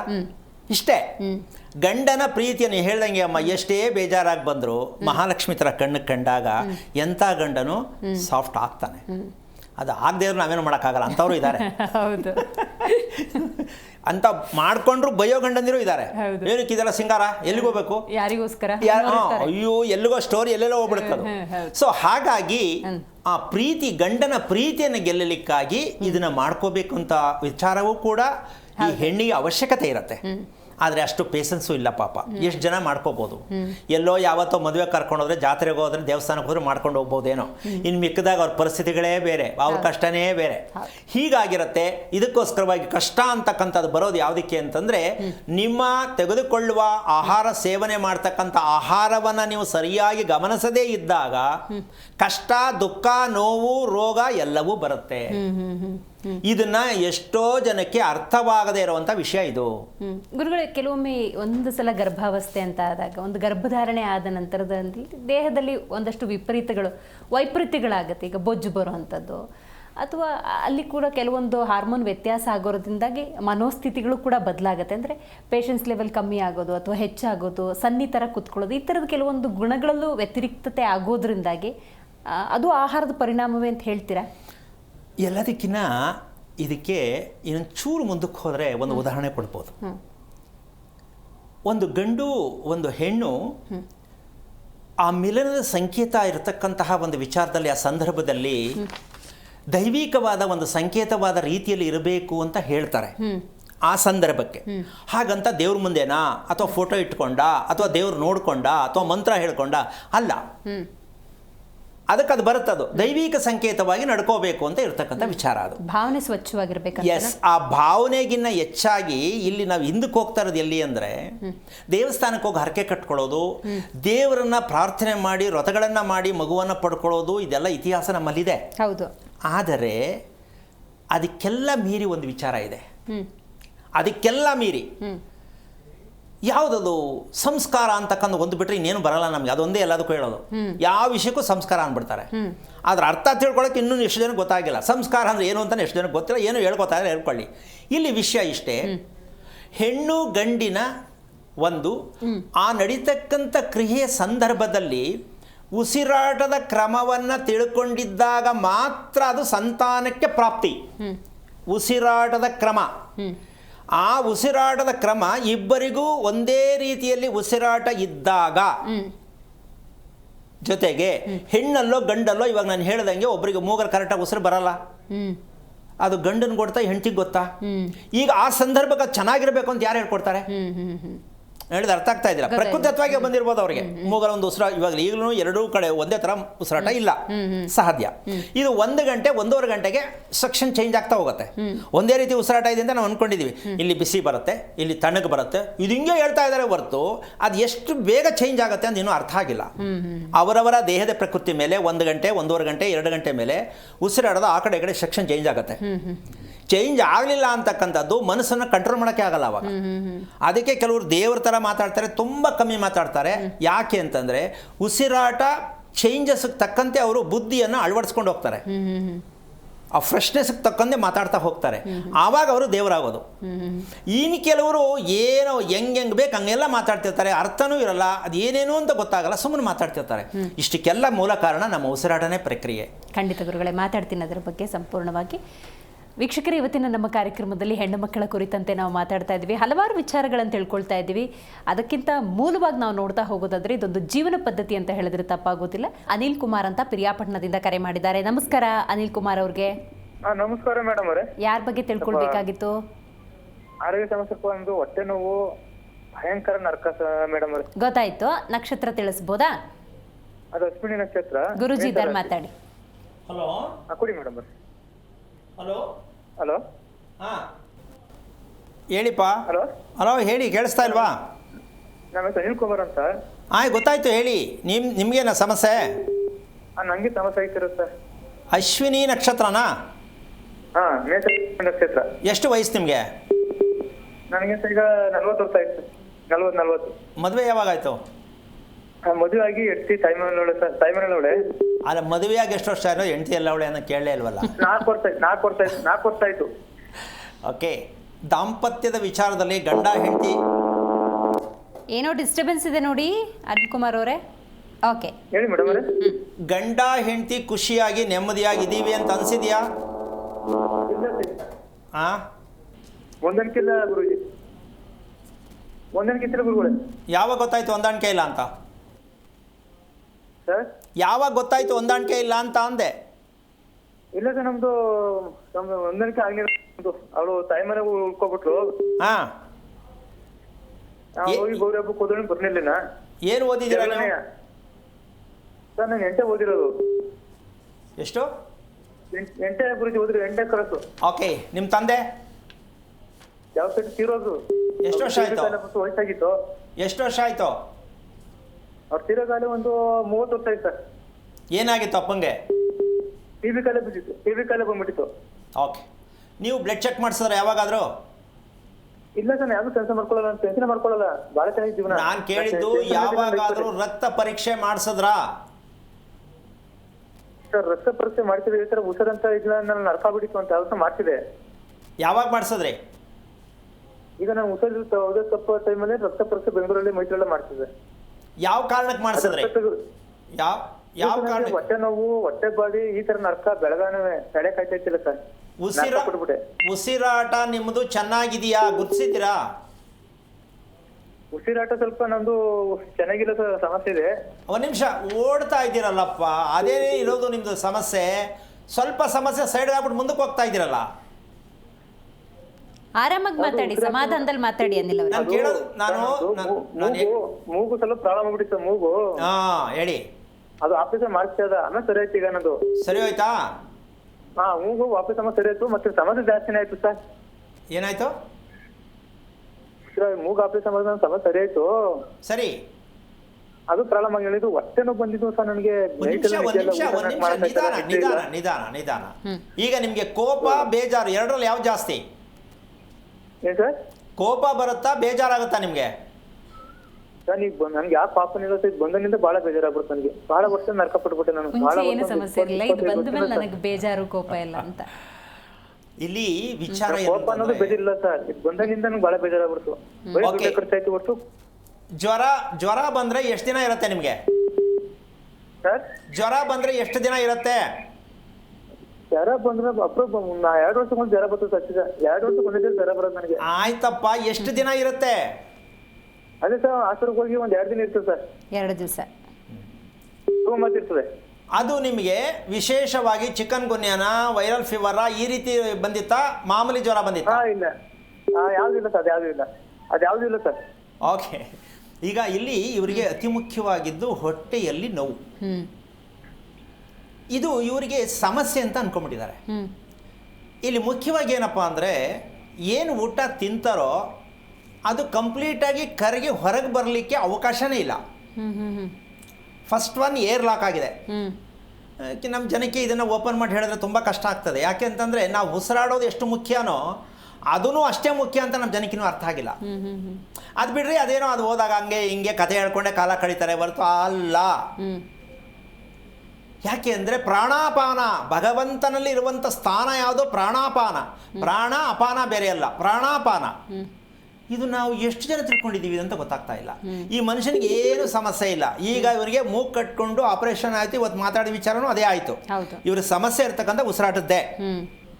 ಈ ಉಸಿರಾಟಕ್ಕೆ ಸಂಬಂಧಪಟ್ಟ ಸೆಕೆಂಡ್ ಶುರುವಾಗಿದೆ ಈಗ ಮತ್ತೆ ಅಪಾಯಿಂಟ್ಸ್ ಆಪರೇಷನ್ನೋ ಇನ್ನೊಂದು ಆಗೋಕ್ಕೆ ಸಾಧ್ಯತೆ ಇದೆ. ಯಾಕೆಂದ್ರೆ ಇವ್ರು ಹಿಂಗೆ ಆಪರೇಷನ್ ಮಾಡಿಸ್ಕೊಂಡೇ ಹೋಗ್ಬೇಕು. ಕಾರಣ ನಿದ್ದೆ, ಕ್ಲಾರಿಟಿ ನಿದ್ದೆ ಬರಲ್ಲ. ಉಸಿರಾಟ ಚೆನ್ನಾಗಿಲ್ಲ ಅಂದರೆ ಕ್ಲಾರಿಟಿ ನಿದ್ದೆ ಬರಲ್ಲ. ಊಟ ಮಾಡೋದು ಅರಗಲ್ಲ, ಹರಗಿದ್ದು ಹೊರಗೆ ಬರಲ್ಲ. ಇದು ಇವ್ರ ಸಮಸ್ಯೆ. ಅಣ್ಣ ಅರ್ಥ ಆಯ್ತಾ ನಾನು ಹೇಳಿದ್ದು? ಇದು ಅದೇ ಯಾವ ಜಾಟ ಮಾಡಿದ್ರು ಹೊಟ್ಟೆ ನಡುಗು ಅದು ಅರ್ಥ ಆಯ್ತು ನನಗೆ. ಮೂನಣ್ಣ, ಅದನ್ನೇ ಹೇಳ್ತಾ ಇದ್ದೀನಿ. ಗಡಗಡಗಳ ಶಬ್ದ ಆಗಲ್ಲ ಒಂದೊಂದ್ಸಲ ನಿಮ್ಗೆ ಮಲ್ಕೊಂಡಾಗ. ಅದು ಹೊಟ್ಟೆ ನಡುಗ್ತದೆ ಸರ್. ಒಂಥರ ನರ್ಕ ಅಂದ್ರೆ ಒಂಥರ ಒದೇದು ಜಾಟ ಮಾಟ ಯಾರೋ ಮಾಡಿದ್ರು ಅಂತ ಎಲ್ಲ ನೋಡಿ. ಇಲ್ಲಿಗೆ ಬಂದ್ರಿ ಇವರು. ಮೊನ್ನೆ ಒಬ್ಬ ಬಂದಿದ್ದ, ಸುಮಾರು ಒಂದು 60-65 ವರ್ಷ ಆಗಿದೆ, ಆಫೀಸಿಗೆ ಬಂದಿದ್ದಾರೆ. ಹಿಂಗೆ ಕೂತ್ಕೊಳ್ತಾನೆ ಇಲ್ಲ. ಮಗ ಕರ್ಕೊಂಬ ಅಂತ ಹೇಳಿದೆ, ಅಪ್ಪನ ಕರ್ಕೊಂಬಂದಿದ್ದಾರೆ. ಕೂತ್ಕೊಳ್ತಾನೆ ಇಲ್ಲ ಹಿಂಗೆ ಅಂತ. ಯಾಕೆ ಹಿಂಗೆ ಪರದಾಡ್ತಾ ಇದ್ದೀರಾ ಅಂದೆ. ಇಲ್ಲಿ ನನಗೆ ಯಾವುದೋ ಬಂದು ಹೊದಿಕೊಂಬಿಟ್ಟೈತೆ, ನನಗೆ ಇನ್ನೂ ಹೋಗಿ ಎಲ್ಲ ಯಾರೋ ಮಾಡಿಸ್ಬಿಟ್ಟಿದ್ದಾರೆ. ಅದು ನಿಜವಾಗ್ಲೂ ಗ್ಯಾಸ್ಟ್ರಿಕ್. ನನ್ನ ಮಗನಿಗೆ ಬೈದೆ, ಏನಪ್ಪ ಮನುಷ್ಯ ಅಷ್ಟೊಂದು ಅಳ್ಳಾಡ್ತಾ ಇದ್ದಾನೆ, ಉಸಿರೇ ಆಡೋಕ್ಕಾಗ್ತಲ್ಲ, ಬಸ್ಸು ಹಿಂದೆ ಮುಂದೆ ಹೆಂಗೆಂಗೋ ಪರದಾಡ್ತಾ ಇದ್ದಾನೆ. ಅಂದರೆ ಈ ರೀತಿ ವಿಚಾರಗಳು ಸಿಕ್ಕಾಬಟ್ಟೆ ಇದೆ ನಮ್ಮ ಭಾರತ ದೇಶದಲ್ಲಿ. ಹೌದು, ಸಿಕ್ಕಾಬಿಡೆ ಮಗುವಿಂದ ಹಿಡಿದು ದೊಡ್ಡೋರವರೆಗೂ ಇದೆ ಇದು. ಏನಕ್ಕೂ ಕಾಯಿಲೆ ನೋಡಿ, ಹಿಂಗೆ ಪ್ರಾಬ್ಲಮ್ ಮೇಲೆ ಪ್ರಾಬ್ಲಮ್ ಕೇಳ್ಕೋತಾರೆ, ಇದಾಯಿತು ನೆಕ್ಸ್ಟ್ ಆಪ್ರೇಷನ್ಗೆ ಹೋಗುತ್ತಿದ್ದು ಈ ಕೇಸು. ಅಶ್ವಿನಿ ನಕ್ಷತ್ರ, ಕೃತಿಕಾ ನಕ್ಷತ್ರ ಯಾವ ಕಾರಣಕ್ಕೂ ತಲೆಯನ್ನು ಪೂರ್ತಿ ರಿಪೇರಿ. ಯಾಕೆ ಅಂದರೆ ಈ ವಂಶದಲ್ಲಿ ಮಾಡಿರ್ತಕ್ಕಂಥ ಕೆಲವೊಂದು ಅಪರಾಧ ಕೂಡ ಇದೆ. ನಿಮ್ಮ ಮನೆ ಎಷ್ಟು ವರ್ಷದಪ್ಪ ಅಣ್ಣ? ಹಳೆ ಮನೆ, ಅದು ಬುತ್ತಿ ಬಾಳ ಬರ್ತಾ ಇತ್ತು. ಯಾವ ಊರು ನಿಮ್ದು? ಒಂದು ನಿಮಿಷ, ಯಾವ ಊರು ನಿಮ್ದು? ಸುಂಡವಾಡು. Okay, Sundavadu sir. ನಿಮ್ಮ ಮನೆ ಕಾಂಪೌಂಡ್ ಇದೆಯಾ? ಕಾಂಪೌಂಡ್ ಇದೆ ಸರ್. ಲೆಟ್ರಿನ್ ಫಿಟ್ ಮಾಡಿದಿರಲ್ಲ, ಗೊತ್ತಾ ಯಾವ್ದಕ್ಕಂತ? ಏನ್ ಸರ್? ಲೆಟ್ರಿನ್ದು ಫಿಟ್ ಮಾಡಿದಿರಲ್ಲಪ್ಪ, ಅಲ್ಲಿ ಅದು ಹಳೆ ಮನೆ ಮಾಡಿದ್ದು ಸರ್. ಅದೇನೇ ಯಾವ್ದಕ್ಕೂ ಗೊತ್ತಾ? ಅದು ಯಾವ್ದಕ್ಕೆ ಗೊತ್ತಿಲ್ಲ ಸರ್.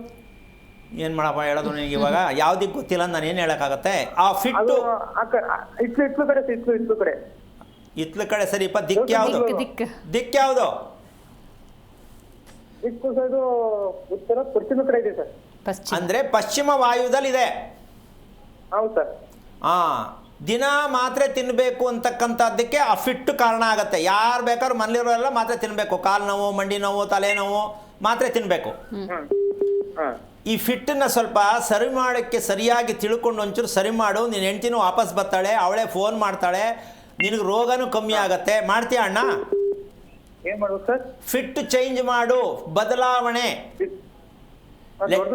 ಲೆಟ್ರಿನ್ ಫಿಟ್ಟು ಗೊತ್ತಾಯ್ತಾ? ಅದನ್ನ ತಿರ್ಗ ಬದಲಾವಣೆ ಮಾಡ್ಬಿಟ್ಟು ತಿರುಗಿ ನಿನ್ಗೆ ಯಾವುದೋ ಇಷ್ಟ ತಗೊಂಡೋಗಿ ಹಾಕ್ಬಿಟ್ಟು ಮತ್ತೆ ತಾವು ಸಮಸ್ಯೆ ಹಾಕೋಬೇಡ. ಯಾವ ಜಾಗದಲ್ಲಿ ಮಾಡಿದ್ರೆ ಸೂಕ್ತ, ಎಲ್ಲಿ ಮಾಡಬೇಕು ಅದೆಲ್ಲ ತಿಳ್ಕೊಂಡು ಮಾಡಿದ್ರೆ ನಿನಗೆ ಸಾಕಷ್ಟು ಬದಲಾವಣೆ ಆಗುತ್ತೆ. ಖುಷಿಯಾಗ್ಬಿಡ್ತೀಯ ನೀನು. ಫಸ್ಟ್ ಈ ಕೆಲಸ ಮಾಡು, ಒಳ್ಳೇದಾಗಲಿ. ಓಕೆ, ಸುಮಿತ್ರಾ ಅಂತ ಕೊಪ್ಪಳದಿಂದ ಕರೆ ಮಾಡಿದ್ದಾರೆ. ನಮಸ್ಕಾರ ಸುಮಿತ್ರಾ ಅವ್ರಿಗೆ. ನಮಸ್ತೆ ಮೇಡಮ್. ಯಾರ ಬಗ್ಗೆ ತಿಳ್ಕೊಳ್ಬೇಕಾಗಿತ್ತು ಸುಮಿತ್ರಾ ಅವರು? ಮಗ ಬಗ್ಗೆ, ನನ್ನ ಬಗ್ಗೆನ ಕೂಡ ಕೇಳ್ತೀನಿ. ಆಯ್ತು, ನಕ್ಷತ್ರ ತಿಳಿಸ್ಬೋದಾ? ನಮ್ಮ ಮಗಳ ಇದು ಅಶ್ವಿನಿ ಅಂತ ಹೇಳಿ ಹೆಸರು. ಅಶ್ವಿನಿ ಹೆಸರು, ನಕ್ಷತ್ರ ಮೂಲ ನಕ್ಷತ್ರ, ಷಷ್ಠಿ ತಿಥಿ. ಓಕೆ, ಗುರುಜಿ ಇದ್ದಾರೆ ಮಾತ್ರ. ಹಲೋ, ಹರಿವಂ ಗುರುಗಳೇ. ನಾರಾಯಣ, ಎಷ್ಟು ವಯಸ್ಸು ಮಗಳಿಗೆ? 22 ಮುಗಿದಿದೆ ಗುರುಗಳೇ. ಈಗ 23, 1 ತಿಂಗಳಾಗಿದೆ. ಏನಾಗ್ಬೇಕಿತ್ತು? ನಾವು ಆಕಿ ಮದುವೆ ಬಗ್ಗೆ ವಿಚಾರ ಮಾಡ್ಬೇಕಂತ ಅನ್ಕೊಂಡ್ವಿ ಗುರುಗಳೇ. ಮತ್ತೆ ಅದಾಯ್ತು ಬಿಡಮ್ಮ, ಏನಾಗ್ಬೇಕಿತ್ತು ಈಗ ಮಗಳ ಬಗ್ಗೆ? ಅದೇ ಮದುವೆ ವಿಷಯವಾಗಿನ ತಿಳ್ಕೊಬೇಕಂತ. ಅಂದ್ರೆ ಯಾವಾಗ ಆಗತ್ತೆ ಅಂತನಾ? ಗುರುಜಿ, ಅದು ಮಾಡಕ್ಕೆ ಈ ನಕ್ಷತ್ರ ದೋಷದ ಏನಾದ್ರೂ ಇದೆಯಾ ಅಂತ. ಮಾಂಸ ತಿನ್ನೋ ಅಭ್ಯಾಸ ಇದೆಯಾ ನಿಮ್ಗೆ? ಗುರುಗಳೇ, ನಾವು ವೀರಶೈವರು. ಓಕೆ, ಅಲ್ಲ ವೀರಶೈವರು ಸರಿ, ತಿನ್ನಲೇಬಾರ್ದು ಅಂತ ಏನಿಲ್ಲ. ಅಕಸ್ಮಾತ್ ತಿನ್ನುವಂಥ ಅಭ್ಯಾಸ ನಿಮ್ಮಲ್ಲಿ ಯಾರಿಗಿದೆ ಅಂತ? ಇಲ್ಲ ಗುರುಗಳೇ, ನಾವು ಸಸ್ಯಾಹಾರಿಗಳು. ಅಮ್ಮ, ಏನು ಓದಿದ್ಯಾ ನೀನು? ನಾನು 7ನೇ ಕ್ಲಾಸ್ ಓದಿದ್ದೀನಿ ಗುರುಗಳೇ. ಸ್ವಲ್ಪ ತಿಳ್ಕೊ ಹೇಳ್ತೀನಿ. ಇದೊಂದು ಈ ವಿಷಯಕ್ಕೆ ಏನು ಅಂತ ಹೇಳಕ್ಕಾಗಲ್ಲ. ನಾವು ಯಾರು ತಿನ್ನಲ್ಲ ಅಂದರೆ ಹೊರಗಡೆ ಹೋಗಿ ತಿನ್ಕೊಂಬಂದ್ರೆ ಯಾರು ಗೊತ್ತಿರುತ್ತೆ. ಕೆಲವ್ರಿಗೆ ಆಸೆ ಇರುತ್ತೆ, ಅದನ್ನು ತಿನ್ನಬಾರ್ದು ಅಂತ ಯಾರಿಗೂ ಹೇಳೋಕೆ ಅಧಿಕಾರ ಇರಲ್ಲ.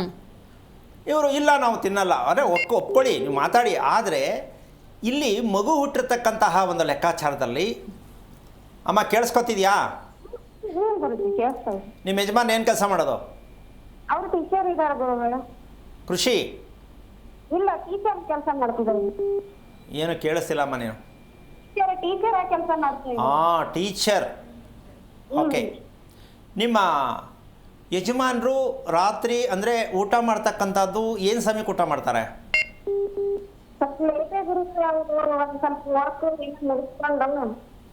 ಏನು ಕೇಳಿಸ್ತಾ ಇಲ್ಲ, ನಾನು ಏನು ಮಾತು ತುಂಬಾ ಡಿಸ್ಟರ್ಬೆನ್ಸ್ ಇದೆ ಅಮ್ಮ. ಏನು ಒಂದು ಮಾತು ಕಟ್ಟು, ಅದು ನಾನೇನು ಮಾಡೋಕ್ಕಾಗಲ್ಲ ತಾಯಿ, ಇನ್ನೊಮ್ಮೆ ಪ್ರಯತ್ನ ಮಾಡು. ಓಕೆ, ಕರೆ ಮಾಡಿದ್ದಕ್ಕಾಗಿ ಧನ್ಯವಾದಗಳು. ಗುರುಗಳೇ, ನೀವು ಹಲವಾರು ಸಂದರ್ಭದಲ್ಲಿ ಯಾವುದೇ ಒಂದು ವಿಚಾರವನ್ನು ಪ್ರಸ್ತಾಪ ಮಾಡಬೇಕಾದ್ರೆ ಅದರ ಹಿಂದೆ ಒಂದು ವೈಚಾರಿಕತೆ ಅಥವಾ ವಿಚಾರ ಇರುತ್ತೆ. ಕೆಲವೊಮ್ಮೆ ನೀವು ಪ್ರಸ್ತಾಪ ಮಾಡಬೇಕಾದ್ರೆ ಅದರ ಹಿಂದೆ ದಿಕ್ಕಿನ ಬಗ್ಗೆ ಉಲ್ಲೇಖ ಮಾಡ್ತೀರಿ. ಎಟ್ ದ ಸೇಮ್ ಟೈಮ್ ಪೂರ್ವಜನ್ಮದ ಕರ್ಮ ಇರ್ಬೋದು ಅಂತ ಉಲ್ಲೇಖ. ನಾವು ಅದನ್ನು ಹೆಂಗೆ ಲಿಂಕ್ ಮಾಡೋದು ಅಂತ? ಅಂದರೆ ಮನೆಗೂ ಪೂರ್ವಜನ್ಮಕ್ಕೂ ಲಿಂಕ್ ಮಾಡೋದು ಅಂತನಾ? ಈಗ ನಾವು ಯಾವುದೇ ವ್ಯಕ್ತಿದು ಹೇಳಿದ್ರಿ 60-65 ವರ್ಷ ವಯಸ್ಸಾಗಿತ್ತು, ಅವ್ರು ಬರ್ಬೇಕಾದ್ರೆ ನನಗೇನೋ ಮೆತ್ಕೊಂಡಿದೆ, ಆ ಥರದೊಂದು ಭಾವನೆಯಲ್ಲೇ ಬಂದರು. ಆ್ಯಕ್ಚುಲಿ ಅದು ವೈಚಾರಿಕತೆ ಅಥವಾ ವಿಚಾರ ನೋಡೋದಾದ್ರೆ ಅವ್ರಿಗೆ ಗ್ಯಾಸ್ಟ್ರಿಕ್ ಸಮಸ್ಯೆ, ಅದು ಅವ್ರು ಕಂಡಿಲ್ಲ, ನೀವು ಕಂಡು ಹಿಡಿದ್ರಿ, ಅವ್ರಿಗೆ ತಿಳಿಸಿ ಹೇಳಿದ್ರಿ. ಬಟ್ ಈಗ ಲಾಸ್ಟ್ ಕಾಲರ್ ವಿಷಯದಲ್ಲಿ ದಿಕ್ಕನ್ನು ನೀವು ಉಲ್ಲೇಖ ಮಾಡ್ತೀರಿ. ಆದರೆ ಹೆಂಗೆ ಅದು? ಅಂದರೆ ವಿಚಾರನ ನಾವು ತಗೋಬೇಕಾ ಅಥವಾ ದಿಕ್ಕುಗಳ ಆಧಾರದಲ್ಲಿ ತಗೋಬೇಕಾ ಅಥವಾ ಪೂರ್ವಜನ್ಮದ ಕರ್ಮದ ಆಧಾರದಲ್ಲಿ ತಗೋಬೇಕಾ? ತುಂಬ ಎಕ್ಸ್ಟ್ರಾರ್ಡಿನರಿ ಇದು ಪ್ರಶ್ನೆ ಕಣಮ್ಮ. ತುಂಬ ಖುಷಿ ಆಗ್ತಾ ಇದೆ ಕೇಳ್ತಕ್ಕಂತೆ. ಏನಪ್ಪ ಅಂದರೆ ಒಂದು ಸಣ್ಣ ಉದಾಹರಣೆ ಕೊಡ್ತೀನಿ. ಇವತ್ತು ನಾವು ಹೆಣ್ಣು ಮಕ್ಕಳ ವಿಷಯದಲ್ಲೇ ಮಾತಾಡ್ತಾ ಇದ್ದೀವಿ. ಹೆಣ್ಣು ಮಕ್ಕಳು ತಲೆಯನ್ನು ಬಾಚಿದಾಗ ಕರೆಕ್ಟಾಗಿ ಮಧ್ಯೆ ಕ್ರಾಪ್ ತೆಗಿತಾರ ಇಲ್ವಾ? ಏನು ಕಾರಣಕ್ಕೆ ಅಂತ ಇರ್ಬೋದಮ್ಮ? ಇಡ ಪಿಂಗಳ ಅದೋಕೆ ನೇರವಾಗಿ ಜನಕ್ಕೆ ಅರ್ಥ ಆಗೋ ಥರ ಹೇಳ್ಬೇಕಾದ್ರೆ ಏನಕ್ಕೆ ಅದು ಮಧ್ಯ ಕರೆಕ್ಟಾಗಿ ಕ್ರಾಪ್ ತೆಗಿತಾ ಇದ್ರು. ಈಗ ಅದು ಕಷ್ಟ ತುಂಬ ಕಮ್ಮಿ ಆಗಿದೆ. ಏನಕ್ಕೆ ತೆಗಿತಾ ಇದ್ರು? ಅದಕ್ಕೆ ಉದಾಹರಣೆ ಹೇಳ್ತೀನಿ. 2 ಬ್ರೈನ್ ಅನ್ನೋ ಕಾಂಟೆಕ್ಸ್ಟ್ ಅಲ್ಲ. ಎಸ್, ಅದು ಮಧ್ಯದಲ್ಲಿ ಯಾವಾಗ ಅದು ಓಪನ್ ಆಗಿರುತ್ತೆ, ಪ್ರಕೃತಿದತ್ತವಾಗಿ ಬಿಸಿಲು ಗಾಳಿ ಪ್ರತಿಯೊಂದು ಪ್ರಕೃತಿಯಲ್ಲಿ ಏನು ಹೋಗ್ತಾ ಇರುತ್ತೆ ಅದು ದೇಹಕ್ಕೆ ಬೇಕಾದನ್ನು ಸಪ್ಲೈ ಮಾಡ್ಕೊಳತ್ತೆ. ಸಹಸ್ರಾರ ಚಕ್ರ ಸಪ್ಲೈ ಮಾಡ್ಕೊಳತ್ತೆ. ಈಗ ನಾವು ಅದನ್ನು ಬಿಟ್ಟಿದ್ದೀವಿ. ಅದೊಂದು ವಿಚಾರವನ್ನು ತಗೊಂಡ್ರೆ ಮನೆಯ ಮಧ್ಯಭಾಗ, ಹೆಣ್ಣಿನ ತಲೆಯ ಬಾಚುತಕ್ಕಂಥದ್ದು ಮಧ್ಯಭಾಗ, ನಮ್ಮ ದೇಹದ ಬೆನ್ನಿನ ಮಧ್ಯಭಾಗ, ಇವು 3 ಒಂದೇ ಹೌದಾ ಅಲ್ವಾ? ಯೋಚನೆ ಮಾಡಮ್ಮ. ಅರ್ಥ ಆಯ್ತಾ? ಈಗ ನಾವು ನಮ್ಮ ಬೆನ್ನಿಗೂ ನಮ್ಮ ಮನೆಗೂ ಸಂಬಂಧನೇ ಇಟ್ಕೊಂಡು ಮನೆ ಕಟ್ತಾನೇ ಇಲ್ಲ. ಯಾಕೆ ಈ ಬೆನ್ನಿನ ತಗೋಬೇಕಾಗತ್ತೆ ಅಂದರೆ ಯೂರಿನ್ ಮೋಷನ್ ಪಾಯಿಂಟ್ ಇರ್ತಕ್ಕಂಥದ್ದು ಆ ಭಾಗವನ್ನು ಅನುಸರಿಸಿದೆಯಾ ಇಲ್ವಾ? ಬೆನ್ನಿನ ಮಧ್ಯಭಾಗ ಹೌದಾ ಇಲ್ವಾ? ನಾವು ಅದರ ಅನುಸರಿಸಿ ಮನೆ ಕಟ್ತಾನೇ ಇಲ್ವಲ್ಲ, ಗೊತ್ತೇ ಇಲ್ವಲ್ಲ ನಮಗೆ. ಫಸ್ಟ್ ಆಫ್ ಆಲ್ ಆ ಮಗು ಷಷ್ಠಿ ತಿಥಿಯಲ್ಲಿ ಹುಟ್ಟಿದೆ, ನಾವು ಆ ಲಿಂಕ್ ತಗೋತೀವಿ. ಆ ಮಗು ಷಷ್ಠಿಯಲ್ಲೇ ಏನು ಕೊಡ್ತಾವ ಅವ್ರ ಮನೆಯಲ್ಲಿ ಅದೆಲ್ಲ ಸಿಕ್ಕತ್ತಲ್ಲ. ಅವ್ರ ಅಪ್ಪ ಏನು, ಅವ್ರ ಅಮ್ಮ ಏನು, ಭೂಮಿ ಏನು, ಜಮೀನೇನು, ಅವ್ರು ಕಟ್ಟಿರೋ ಮನೇಲಿ ಏನಿದೆ ಪ್ರತಿಯೊಂದು ಸಿಕ್ಬಿಡುತ್ತಲ್ಲಿ. ಇಲ್ಲಾಂದ್ರೆ ಪಂಚಾಂಗ 5 ಅಂಗಗಳನ್ನು ನಾವು ಗಮನಿಸೇ ಇಲ್ಲ ಇಲ್ಲಿವರೆಗಮ್ಮ. ಪಂಚಾಂಗ ಅಂತ ಹೇಳ್ತೀವಿ ಅಷ್ಟೇ, ನಾವು ಹೇಳ್ತಿರೋ ನಕ್ಷತ್ರ ಒಂದೇ. ಹೌದೌದು, ಪಂಚ ಅಂಕಗಳ ಬಗ್ಗೆ ಉಲ್ಲೇಖ 4 ಬಿಟ್ಟಿದ್ದೀವಿ. ನೀವು ಯಾವ ದೇವಸ್ಥಾನಕ್ಕೆ ಹೋಗಿ ನಕ್ಷತ್ರ ಹೇಳಿ ಅಂತಾರೆ. ಈಗ ಮದುವೆ ಮಾಡಿ ನಕ್ಷತ್ರ ಹೇಳಿ ಅಂತಾರೆ, ತಿಥಿ ಯಾರು ತಗೊಳ್ಳಲ್ಲ. ಮುಖ್ಯವಾಗಿ ತಿಥಿ ಏನಕ್ಕೆ ಬೇಕಲ್ಲಿ ಅಂದ್ರೆ ಅಭಿವೃದ್ಧಿಗಾಗಿ. ತಿಥಿ ಏನಕ್ಕೆ ಬೇಕಾಗುತ್ತೆ? ಅಭಿವೃದ್ಧಿಗಾಗಬೇಕು. ಮನುಷ್ಯ ಏನ್ ಕೇಳ್ತಾನೆ? ಅಭಿವೃದ್ಧಿ ಕೇಳ್ತಾನೆ. ನೀವು ಅದನ್ನ ಅಭಿವೃದ್ಧಿ ತಗೊಳಕ್ಕೆ ತಿಥಿ ಕೇಳ್ತಾನೆ ಇಲ್ಲ. ಆ ಅಭಿವೃದ್ಧಿ ಕುಂಠಿತ ಆಗಿದೆ ಅಂತ ಅವ್ರ ಪ್ರಶ್ನೆ ನನಗೆ ಕೇಳಿದ್ರೆ ಅವ್ರ ಮನೆ ಮೈನ್ ಡೋರ್ ಲ್ಯಾಪ್ಸ್ ಆಗಿದೆ ಅಂತ ನಾನು ಹೇಳ್ತೀನಿ. ಓಕೆ ಗುರುಗಳೇ, ಮಾತಾಡ್ತೀನಿ. ಸವಿತಾ ಅಂತ ಕರೆ ಮಾಡಿದ್ದಾರೆ ಶಿವಮೊಗ್ಗದಿಂದ. ನಮಸ್ಕಾರ ಸವಿತಾ ಅವ್ರಿಗೆ. ಓಕೆ, ಕರೆ ಕಟ್ಟಾಗಿದೆ. ಗುರುಗಳೇ ಮುಂದುವರಿಸಿ. ಅರ್ಥ ಆಯ್ತಲ್ಲ ಹೇಳಿದ್ದು? ಈಗ ಒಂದಕ್ಕೊಂದು ಲಿಂಕ್ ಇರುತ್ತೆ ಅದು. ಈಗ ಯಾವುದೇ ಒಂದು ಮನುಷ್ಯನ ದೇಹದಲ್ಲಿ ಸಮಸ್ಯೆ ಬಂದಿದೆ ಅಂತಕ್ಕಂಥದ್ದು 100ಕ್ಕೆ 99 ಭಾಗ ಮನೆಯೇ ಕಾರಣ ಆಗಿರುತ್ತೆ. ಅದನ್ನ ನಾವು ಬರೋವರ ಬೇಕಾದ್ರೆ ಅದನ್ನ ಚಿತ್ರ ತೋರಿಸ್ತೀನಿ ನಾನು.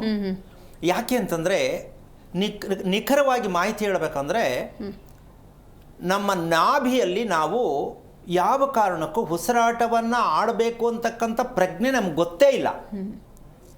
ಬೇಕಾ ಬೇಡವಾ ಅದರಲ್ಲಿ? ಮಗು ಹುಟ್ಟಿದಾಗ ಅದರ ತಾನೇ ಆಡುತ್ತೆ. ಸೊ ಮಗುಗೆ ನೀವು ಊಟ ತಿನ್ಸಿದ ತಕ್ಷಣ ಚೇಂಜ್ ಆಗುತ್ತೆ. ಅದು ಎಲ್ಲಿಗೆ ಬರುತ್ತೆ? ಇಲ್ಲಿಂದ ಉಸಿರಾಡುತ್ತೆ. ಸೊ ಕಾಮನ್ ಆಗಿ ಎಲ್ಲರೂ ಇಲ್ಲಿಂದನೇ ಉಸಿರಾಡ್ತಾ ಇರೋದು. ಮೇಲ್ಮುಖವಾದ ಉಸಿರಾಟ ಯಾವ ಕಾರಣಕ್ಕೂ ಯೋಗಿಗಳಿಗೆ ಮಾತ್ರ ಅಂತ ಸೈಡ್ಗೆ ಹಾಕ್ಬಿಟ್ಟಿದೀವಿ ನಾವು. ನಮಗಲ್ಲ, ಅದು ಯೋಗಿಗಳಿಗೆ. ಅದು ನಮಗೆ ಹಾಕೋದು ನಿಜ. ಸೊ ನಮ್ಮ ಎಲ್ಲಕ್ಕೂ ಕಾರಣ ಸೋಮಾರಿತನ. ನಿಜ. ಎರಡನೇದು ಬೇಜವಾಬ್ದಾರಿ. ಈಗ ನಾವು ಕಾರ್ಯಕ್ರಮದಲ್ಲಿ ಕೂತ್ಕೊಂಡು ಪ್ರತಿದಿನ ಒಂದೊಂದು ವರ್ಣನೆ ಕೊಡ್ತಾ ಹೋಗ್ತಾ ಇದ್ದೀನಿ. ಎಷ್ಟು ಜನಕ್ಕೆ ಇನ್ನೂ ಅರ್ಥ ಆಗೋ ಮಟ್ಟಕ್ಕೆ ಬಂದಿಲ್ಲ. ಏನೋ ಹೇಳ್ತಾರೆ, ಕೊನೆಗೆ ಅಂಗಾಡು ಕೊನೆಗೆ ಯೋಚನೆ ಒಂದು 6 ತಿಂಗಳು ಆದ್ಮೇಲೆ ಇಲ್ಲ ಇವ್ರು ಹೇಳೋದ್ರಲ್ಲಿ ಏನೋ ಇದೆ ಅಂತ ಹುಡ್ಕೊಂಬತ್ತಾರೆ. ಹೌದೌದು. ಸಡನ್ ಆಗಿ ಯಾರಿಗೂ ಅರ್ಥ ಆಗಲ್ಲ. ತುಂಬಾ ಕಷ್ಟ ಇದೆ. ಯಾಕೆಂದ್ರೆ ಹೊಸ ದಾರಿ ಇದು. ಏನೋ ಹೇಳ್ತಾರಲ್ಲ, ಯಾರು ಇದು ಹೇಳ್ತಾರಲ್ಲ, ಏನೋ ಹೇಳ್ತಾರಲ್ಲ, ಈ ಪ್ರಶ್ನೆ ಇನ್ನೂ ಹೋಗೇ ಇಲ್ಲ. ನನಗೆ ಸಾಕಷ್ಟು ಆಫೀಸಿಗೆ ಬಂದ ತಕ್ಷಣ ಕೇಳೋದೇ ಅದು. ಏನಕ್ಕಪ್ಪ ಬಂದರೆ ಅಷ್ಟು ದೂರದಿಂದ ಅಂದರೆ, ಅಯ್ಯೋ ಗುರುಗಳ ತಿರುಗೋದೆಲ್ಲ ತಿರುಗಿ ಸಾಕಾಗಿ ಕೊನೆಯಲ್ಲಿ ನಿಮ್ಮ ಹತ್ರ ಏನೋ ಇದೆ ಅಂತ ಬಂದಿದ್ದೀವಿ. ಅಂದರೆ ಅದಾರು ಸಾರ್ಥಕವಾಯ್ತಲ್ಲ ಅಂತ ಖುಷಿ ಆಗತ್ತೆ ನನಗೆ. ಎಲ್ಲ ಮಾಡಾಯ್ತು, ನಮ್ಗೆಲ್ಲೂ ದಾರಿ ಸಿಕ್ಕಿಲ್ಲ, ಇದೊಂದು ಮಾತ್ರ ಬಂದಿದ್ದೀವಿ. ಕೊನೆ ಈಗಲೂ ಹೇಳಿದ್ದೀನಿ ಇವಳಿಗೆ, ಹೆಂಡತಿಗೆ ಅವಾಲಿ ತೋರಿಸ್ತಾರೆ, ಇವಳು ಏನಾದ್ರು ಇದು ಕೊನೆಗೆ ಸರಿ ಹೋಗಲಿಲ್ಲ, ನಿನ್ಗೆ ಒಡ್ಕೊಂಡು ಕರ್ಕೊಯ್ತೀನಿ ಅಂತ ಹೇಳ್ಕೊಂಡು ಬಂದಿದ್ದೀನಿ. ಈ ಥರದ ವಿಷಯಗಳೆಲ್ಲ ನಡೀತಾ ಇರುತ್ತೆ ನನ್ನ ಹತ್ರ. ಕಾರಣ ಏನಂದರೆ ಆ ಸಾಬೀತುಪಡಿಸಿ ಅವ್ರನ್ನ ಖುಷಿ ಪಡಿಸಿ ಅವ್ರಿಗೊಂದು ದಾರಿ ತೋರಿಸಿ ಕಳಿಸಿದಾಗ ಅವ್ರು ಎಷ್ಟು ಖುಷಿ ಪಡ್ತಾರೆ. ಹೌದಲ್ಲ? ಮೆಡಿಷನ್ನು, ಪೂಜೆ, ಹಿಂದಿನ ಜನ್ಮದ್ದು ಅದೆಲ್ಲವೂ ಕೂಡ ಒಂದೇ ಲೈನಲ್ಲಿ ಹೇಳಬೇಕಂದ್ರೆ ತಾಯಿಯ ಗರ್ಭನೇ ಇಂದಿನ ಜನ್ಮ. That's all, very simple. ತಾಯಿಯ ಗರ್ಭದಲ್ಲಿ ಮಗು ಇರುತ್ತಲ್ಲ, ಅದೇ ಇಂದಿನ ಜನ್ಮ. ನಾನೇನೋ ಮಾಡಿದ್ದೆ, ಅಲ್ಲೇನೋ ಆಗಿತ್ತು, ಅದು ಆಮೇಲೆ ವಿಷಯ ಇಲ್ಲ ಅಂತ ನಾನು ಹೇಳ್ತಾ ಇಲ್ಲ. ತಾಯಿಯ ಗರ್ಭಾವ್ಯವಸ್ಥೆಯಲ್ಲಿ ಆ ಮಗು ನರಕವನ್ನು ಅನುಭವಿಸುತ್ತಲ್ಲ 5 ತಿಂಗಳ ಕಾಲ, ಅದಕ್ಕಿನ್ನ ಬೇಕೇನ್ರಿ ಇಂದಿನ ಜನ್ಮದ ಕರ್ಮ? ಆ ಯಮ್ಮನ ಉಸಿರಾಟ ಹೇಗಿರುತ್ತೋ, ಆಹಾರ ಪ್ರಕ್ರಿಯೆ ಹೇಗಿರುತ್ತೋ, ನಿದ್ದೆ ಹೇಗಿರುತ್ತೋ ಅದೆಲ್ಲ ಮಗು ಅನುಭವಿಸಿದೆ. ಹೌದಲ್ಲ? ಹೌದೌದು. ಆ ಅನುಭವಿಸಿರೋದನ್ನ ಮಗು ಹೊರಗಡೆ ಬಂದ ನಂತರ ನೀವು ರಿಪೇರಿ ಮಾಡಿದ್ರಾ? ಮಾಡ್ಬೇಕಿತ್ತ ಬೇಡವಾ? ಆಗಿರೋ ನೆಗೆಟಿವ್ಸ್ ಎಲ್ಲ ತೆಗಿಬೇಕಲ್ಲ, ರಿಪೇರಿ ಮಾಡ್ಬೇಕಲ್ಲ. ಯಾರು ಮಾಡ್ತಾ ಇದ್ದೀರಾ ಅಂದ್ರೆ ಇದನ್ನ ದೇಹ ಸೂತಕ ಅಂತ ಹೇಳ್ತೀವಿ. ನಾವು ಮನೆ ಸುಣ್ಣ ಬಣ್ಣ ಹೊಡ್ಕೊಂಡು ಪುರೋಹಿತರು ಕರೆಸ್ಬಿಟ್ಟು ಅಂತೂ ಮನೆ ಸುಣ್ಣ ಬಣ್ಣ ಹೊಡ್ಕೊಂಡು ಸೂತಕ ತೆಗೆದು ಅಂತ ಅನ್ಕೋತೀವಿ ನಾವು. ದೇಹ ಸೂತಕವನ್ನ ಯಾವುದೇ ಕಾರಣಕ್ಕೂ ಯಾರು ತೆಗಿಬೇಕು ಅಂತ ಪ್ರಜ್ಞೆನೇ ಇಲ್ಲ ಯಾರಿಗೂ. ಅದು ಬಿಟ್ಟು ಬೇರೆ ಎಲ್ಲ ಹೇಳ್ತಾರೆ. ಆ ಮಗು ಜನ್ಮದಲ್ಲಿ ಹಿಂಗೆ ಮಾಡಿತ್ತು, ಅಥವಾ ಅವ್ರ ಅಪ್ಪ ಹಂಗೆ ಮಾಡಿದ, ಅವ್ರ ತಾತ ಹಿಂಗೆ ಮಾಡಿದ, ಅದಿದೆ ಸತ್ಯ, ಇಲ್ಲ ಅಂತಲ್ಲ. ನೀವು ಫಸ್ಟ್ ಹೇಳ್ಬೇಕಾಗಿರೋದು ಯಾವುದು? ತಾಯಿಯ ಗರ್ಭಾವ್ಯವಸ್ಥೆಯನ್ನ ಹೇಳಬೇಕು. ಹೌದು. ಅವ್ರು ಏನೇನು ಅನುಭವಿಸಿದೆ ತಾಯಿ, ಅದು ಮಗುನಲ್ಲಿ ಬಂದಿರತ್ತೆ. Very simple. ಮಗು ಏನಿದೆಯೋ ತಂದೆ ತಾಯಿ ಆಗಿರ್ತಾರೆ, ಅದೇ ಮಗು ಆಗಿದೆ. ಇಷ್ಟು ತಿಳ್ಕೊಂಡ್ಬಿಟ್ಟೆ ನಾವು ಬುದ್ಧಿವಂತರು, ಜ್ಞಾನವಂತರು ಎಲ್ಲ ಆಗ್ಬಿಡ್ತೀವಿ. ನಾವು ಮಗುನೇ ಬೇರೆ, ನಾವೇ ಬೇರೆ ಮಾಡ್ಕೋತೀವಿ. ಡಿಫ್ರೆಂಟಾಗಿ ಕರ್ಕೊಂಡು ಹೋಗಿ ನೋಡ್ತೀವಿ, ಆಗಲ್ಲ. ಏನೇ ಮಾಡೋದು ಪ್ಲಾಸ್ಟಿಕ್ಕೆ, ನೀವು ಚೇಂಜ್ ಮಾಡೋಕೆ ಆಗಲ್ಲ. ಹಾಗಂತ ಬಿಟ್ಬಿಡಿ ಅಂತಲ್ಲ. ಫಸ್ಟು ನಾವು ಮಗು ಬಗ್ಗೆ ಏನು ತಿಳ್ಕೋಬೇಕು ಅಂತಕ್ಕಂಥ ಪ್ರಜ್ಞಾ ವ್ಯವಸ್ಥೆ ತಂದೆ ತಾಯಿಗೆ ಬಂದರೆ ಇದರಿಂದ ಹೊರಗೆ ಬರಬಹುದು.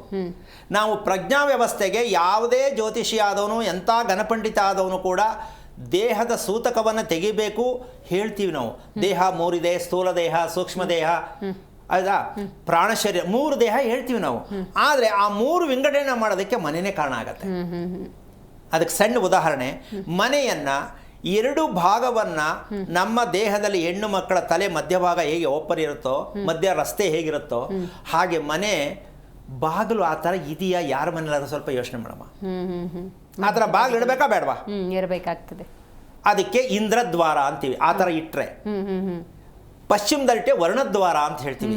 ಅಮ್ಮ ಅಲ್ಲಿ ಇಂದ್ರನೂ ಇಲ್ಲ, ವರ್ಣನೂ ಇಲ್ಲ. ಇವ್ರು ಪುರೋಹಿತರು ಬಂದು ಮಂತ್ರ ಹೇಳ್ಬಿಡ್ತಾರೆ, ವರ್ಣಂ ಮಾವಾಹ್ಯಾಮಿ ಇಂದ್ರಂ ಮಾವಾಹ್ಯಾಮಿ. ಹೆಂಗ್ರಿ ಅದು? ನಿಲ್ವೇ ಇಲ್ಲ, ಹೆಂಗ್ರಿ ಹೇಳ್ತೀರಿ ನೀವು? ಸ್ವಲ್ಪ ಯೋಚನೆ ಮಾಡೋಣ. ಗೃಹ ಪ್ರವೇಶ ಮಾಡಿದ್ರು, ಎಲ್ಲ ಹೋಯ್ತು, ಬ್ಯಾಗ್ ತುಂಬಿಕೊಂಡು, ಜೇಬ್ ತುಂಬಿಕೊಂಡು. ಇವ್ರಿಗೇನು, ಇವ್ನು ಮಾಮೂಲಿ ಹಂಗೆ ಇರ್ತಾನೆ. ಹೌದು. ಇದು ವಾಸ್ತವ ಸ್ಥಿತಿ ಏನಾಗ್ತಾ ಇದೆ ಅಂತಂದರೆ, ಸುಮಾರು ಅಂತ ಹೇಳೋಕ್ಕಾಗಲ್ಲ, ಅದು ಎಷ್ಟು ಕೋಟಿ ಜನಗಳು ಈ ಮಟ್ಟಕ್ಕೆ ಅನುಭವಿಸ್ತಾ ಇದ್ರೆ ಹೇಳಕ್ಕೆ ಬರ್ತಾ ಇಲ್ಲ. ಕಾರಣ ಏನಪ್ಪ ಅಂದರೆ, ಒಂದು ವಿಷಯ ತಿಳ್ಕೊಂಡು ಅದನ್ನೇ ಮೆಲ್ಕು ಹಾಕೊಂಡು ಬದುಕ್ತಾ ಇದ್ದಾರೆ ಹೊರತು, ಇದು ನಾವು ತಿಳಿದಿರೋದು ತಪ್ಪಿದೆ. ಅದು ದೊಡ್ಡವರಾಗಿರಲಿ, ಪಂಡಿತರಾಗಲಿ, ಶಾಸ್ತ್ರ ಜ್ಯೋತಿಷಿಗಳೇ ಆಗಲಿ, ಇದು ತಪ್ಪು ಅಂತ ಅರ್ಥ ಮಾಡ್ಕೊಳ್ಳುವಷ್ಟೇ ಅವ್ರಿಗೆ ಅರ್ಥ ಆಗಿಲ್ಲ. ಅವ್ರಿಗೆ ಮಾಹಿತಿ ಇಲ್ಲ. ಸೊ ಹೇಳ್ತಿರೋದು ಅದು ಬಿಟ್ಟರೆ ಗತಿ ಇಲ್ಲ ನಮಗೆ. ಒಂದು ಮೆಡಿಕಲ್ ಲೈನ್ಗೆ ಹೋಗ್ಬೇಕು, ಇನ್ನೊಂದು ಜ್ಯೋತಿಷಕ್ಕೆ ಹೋಗ್ಬೇಕು.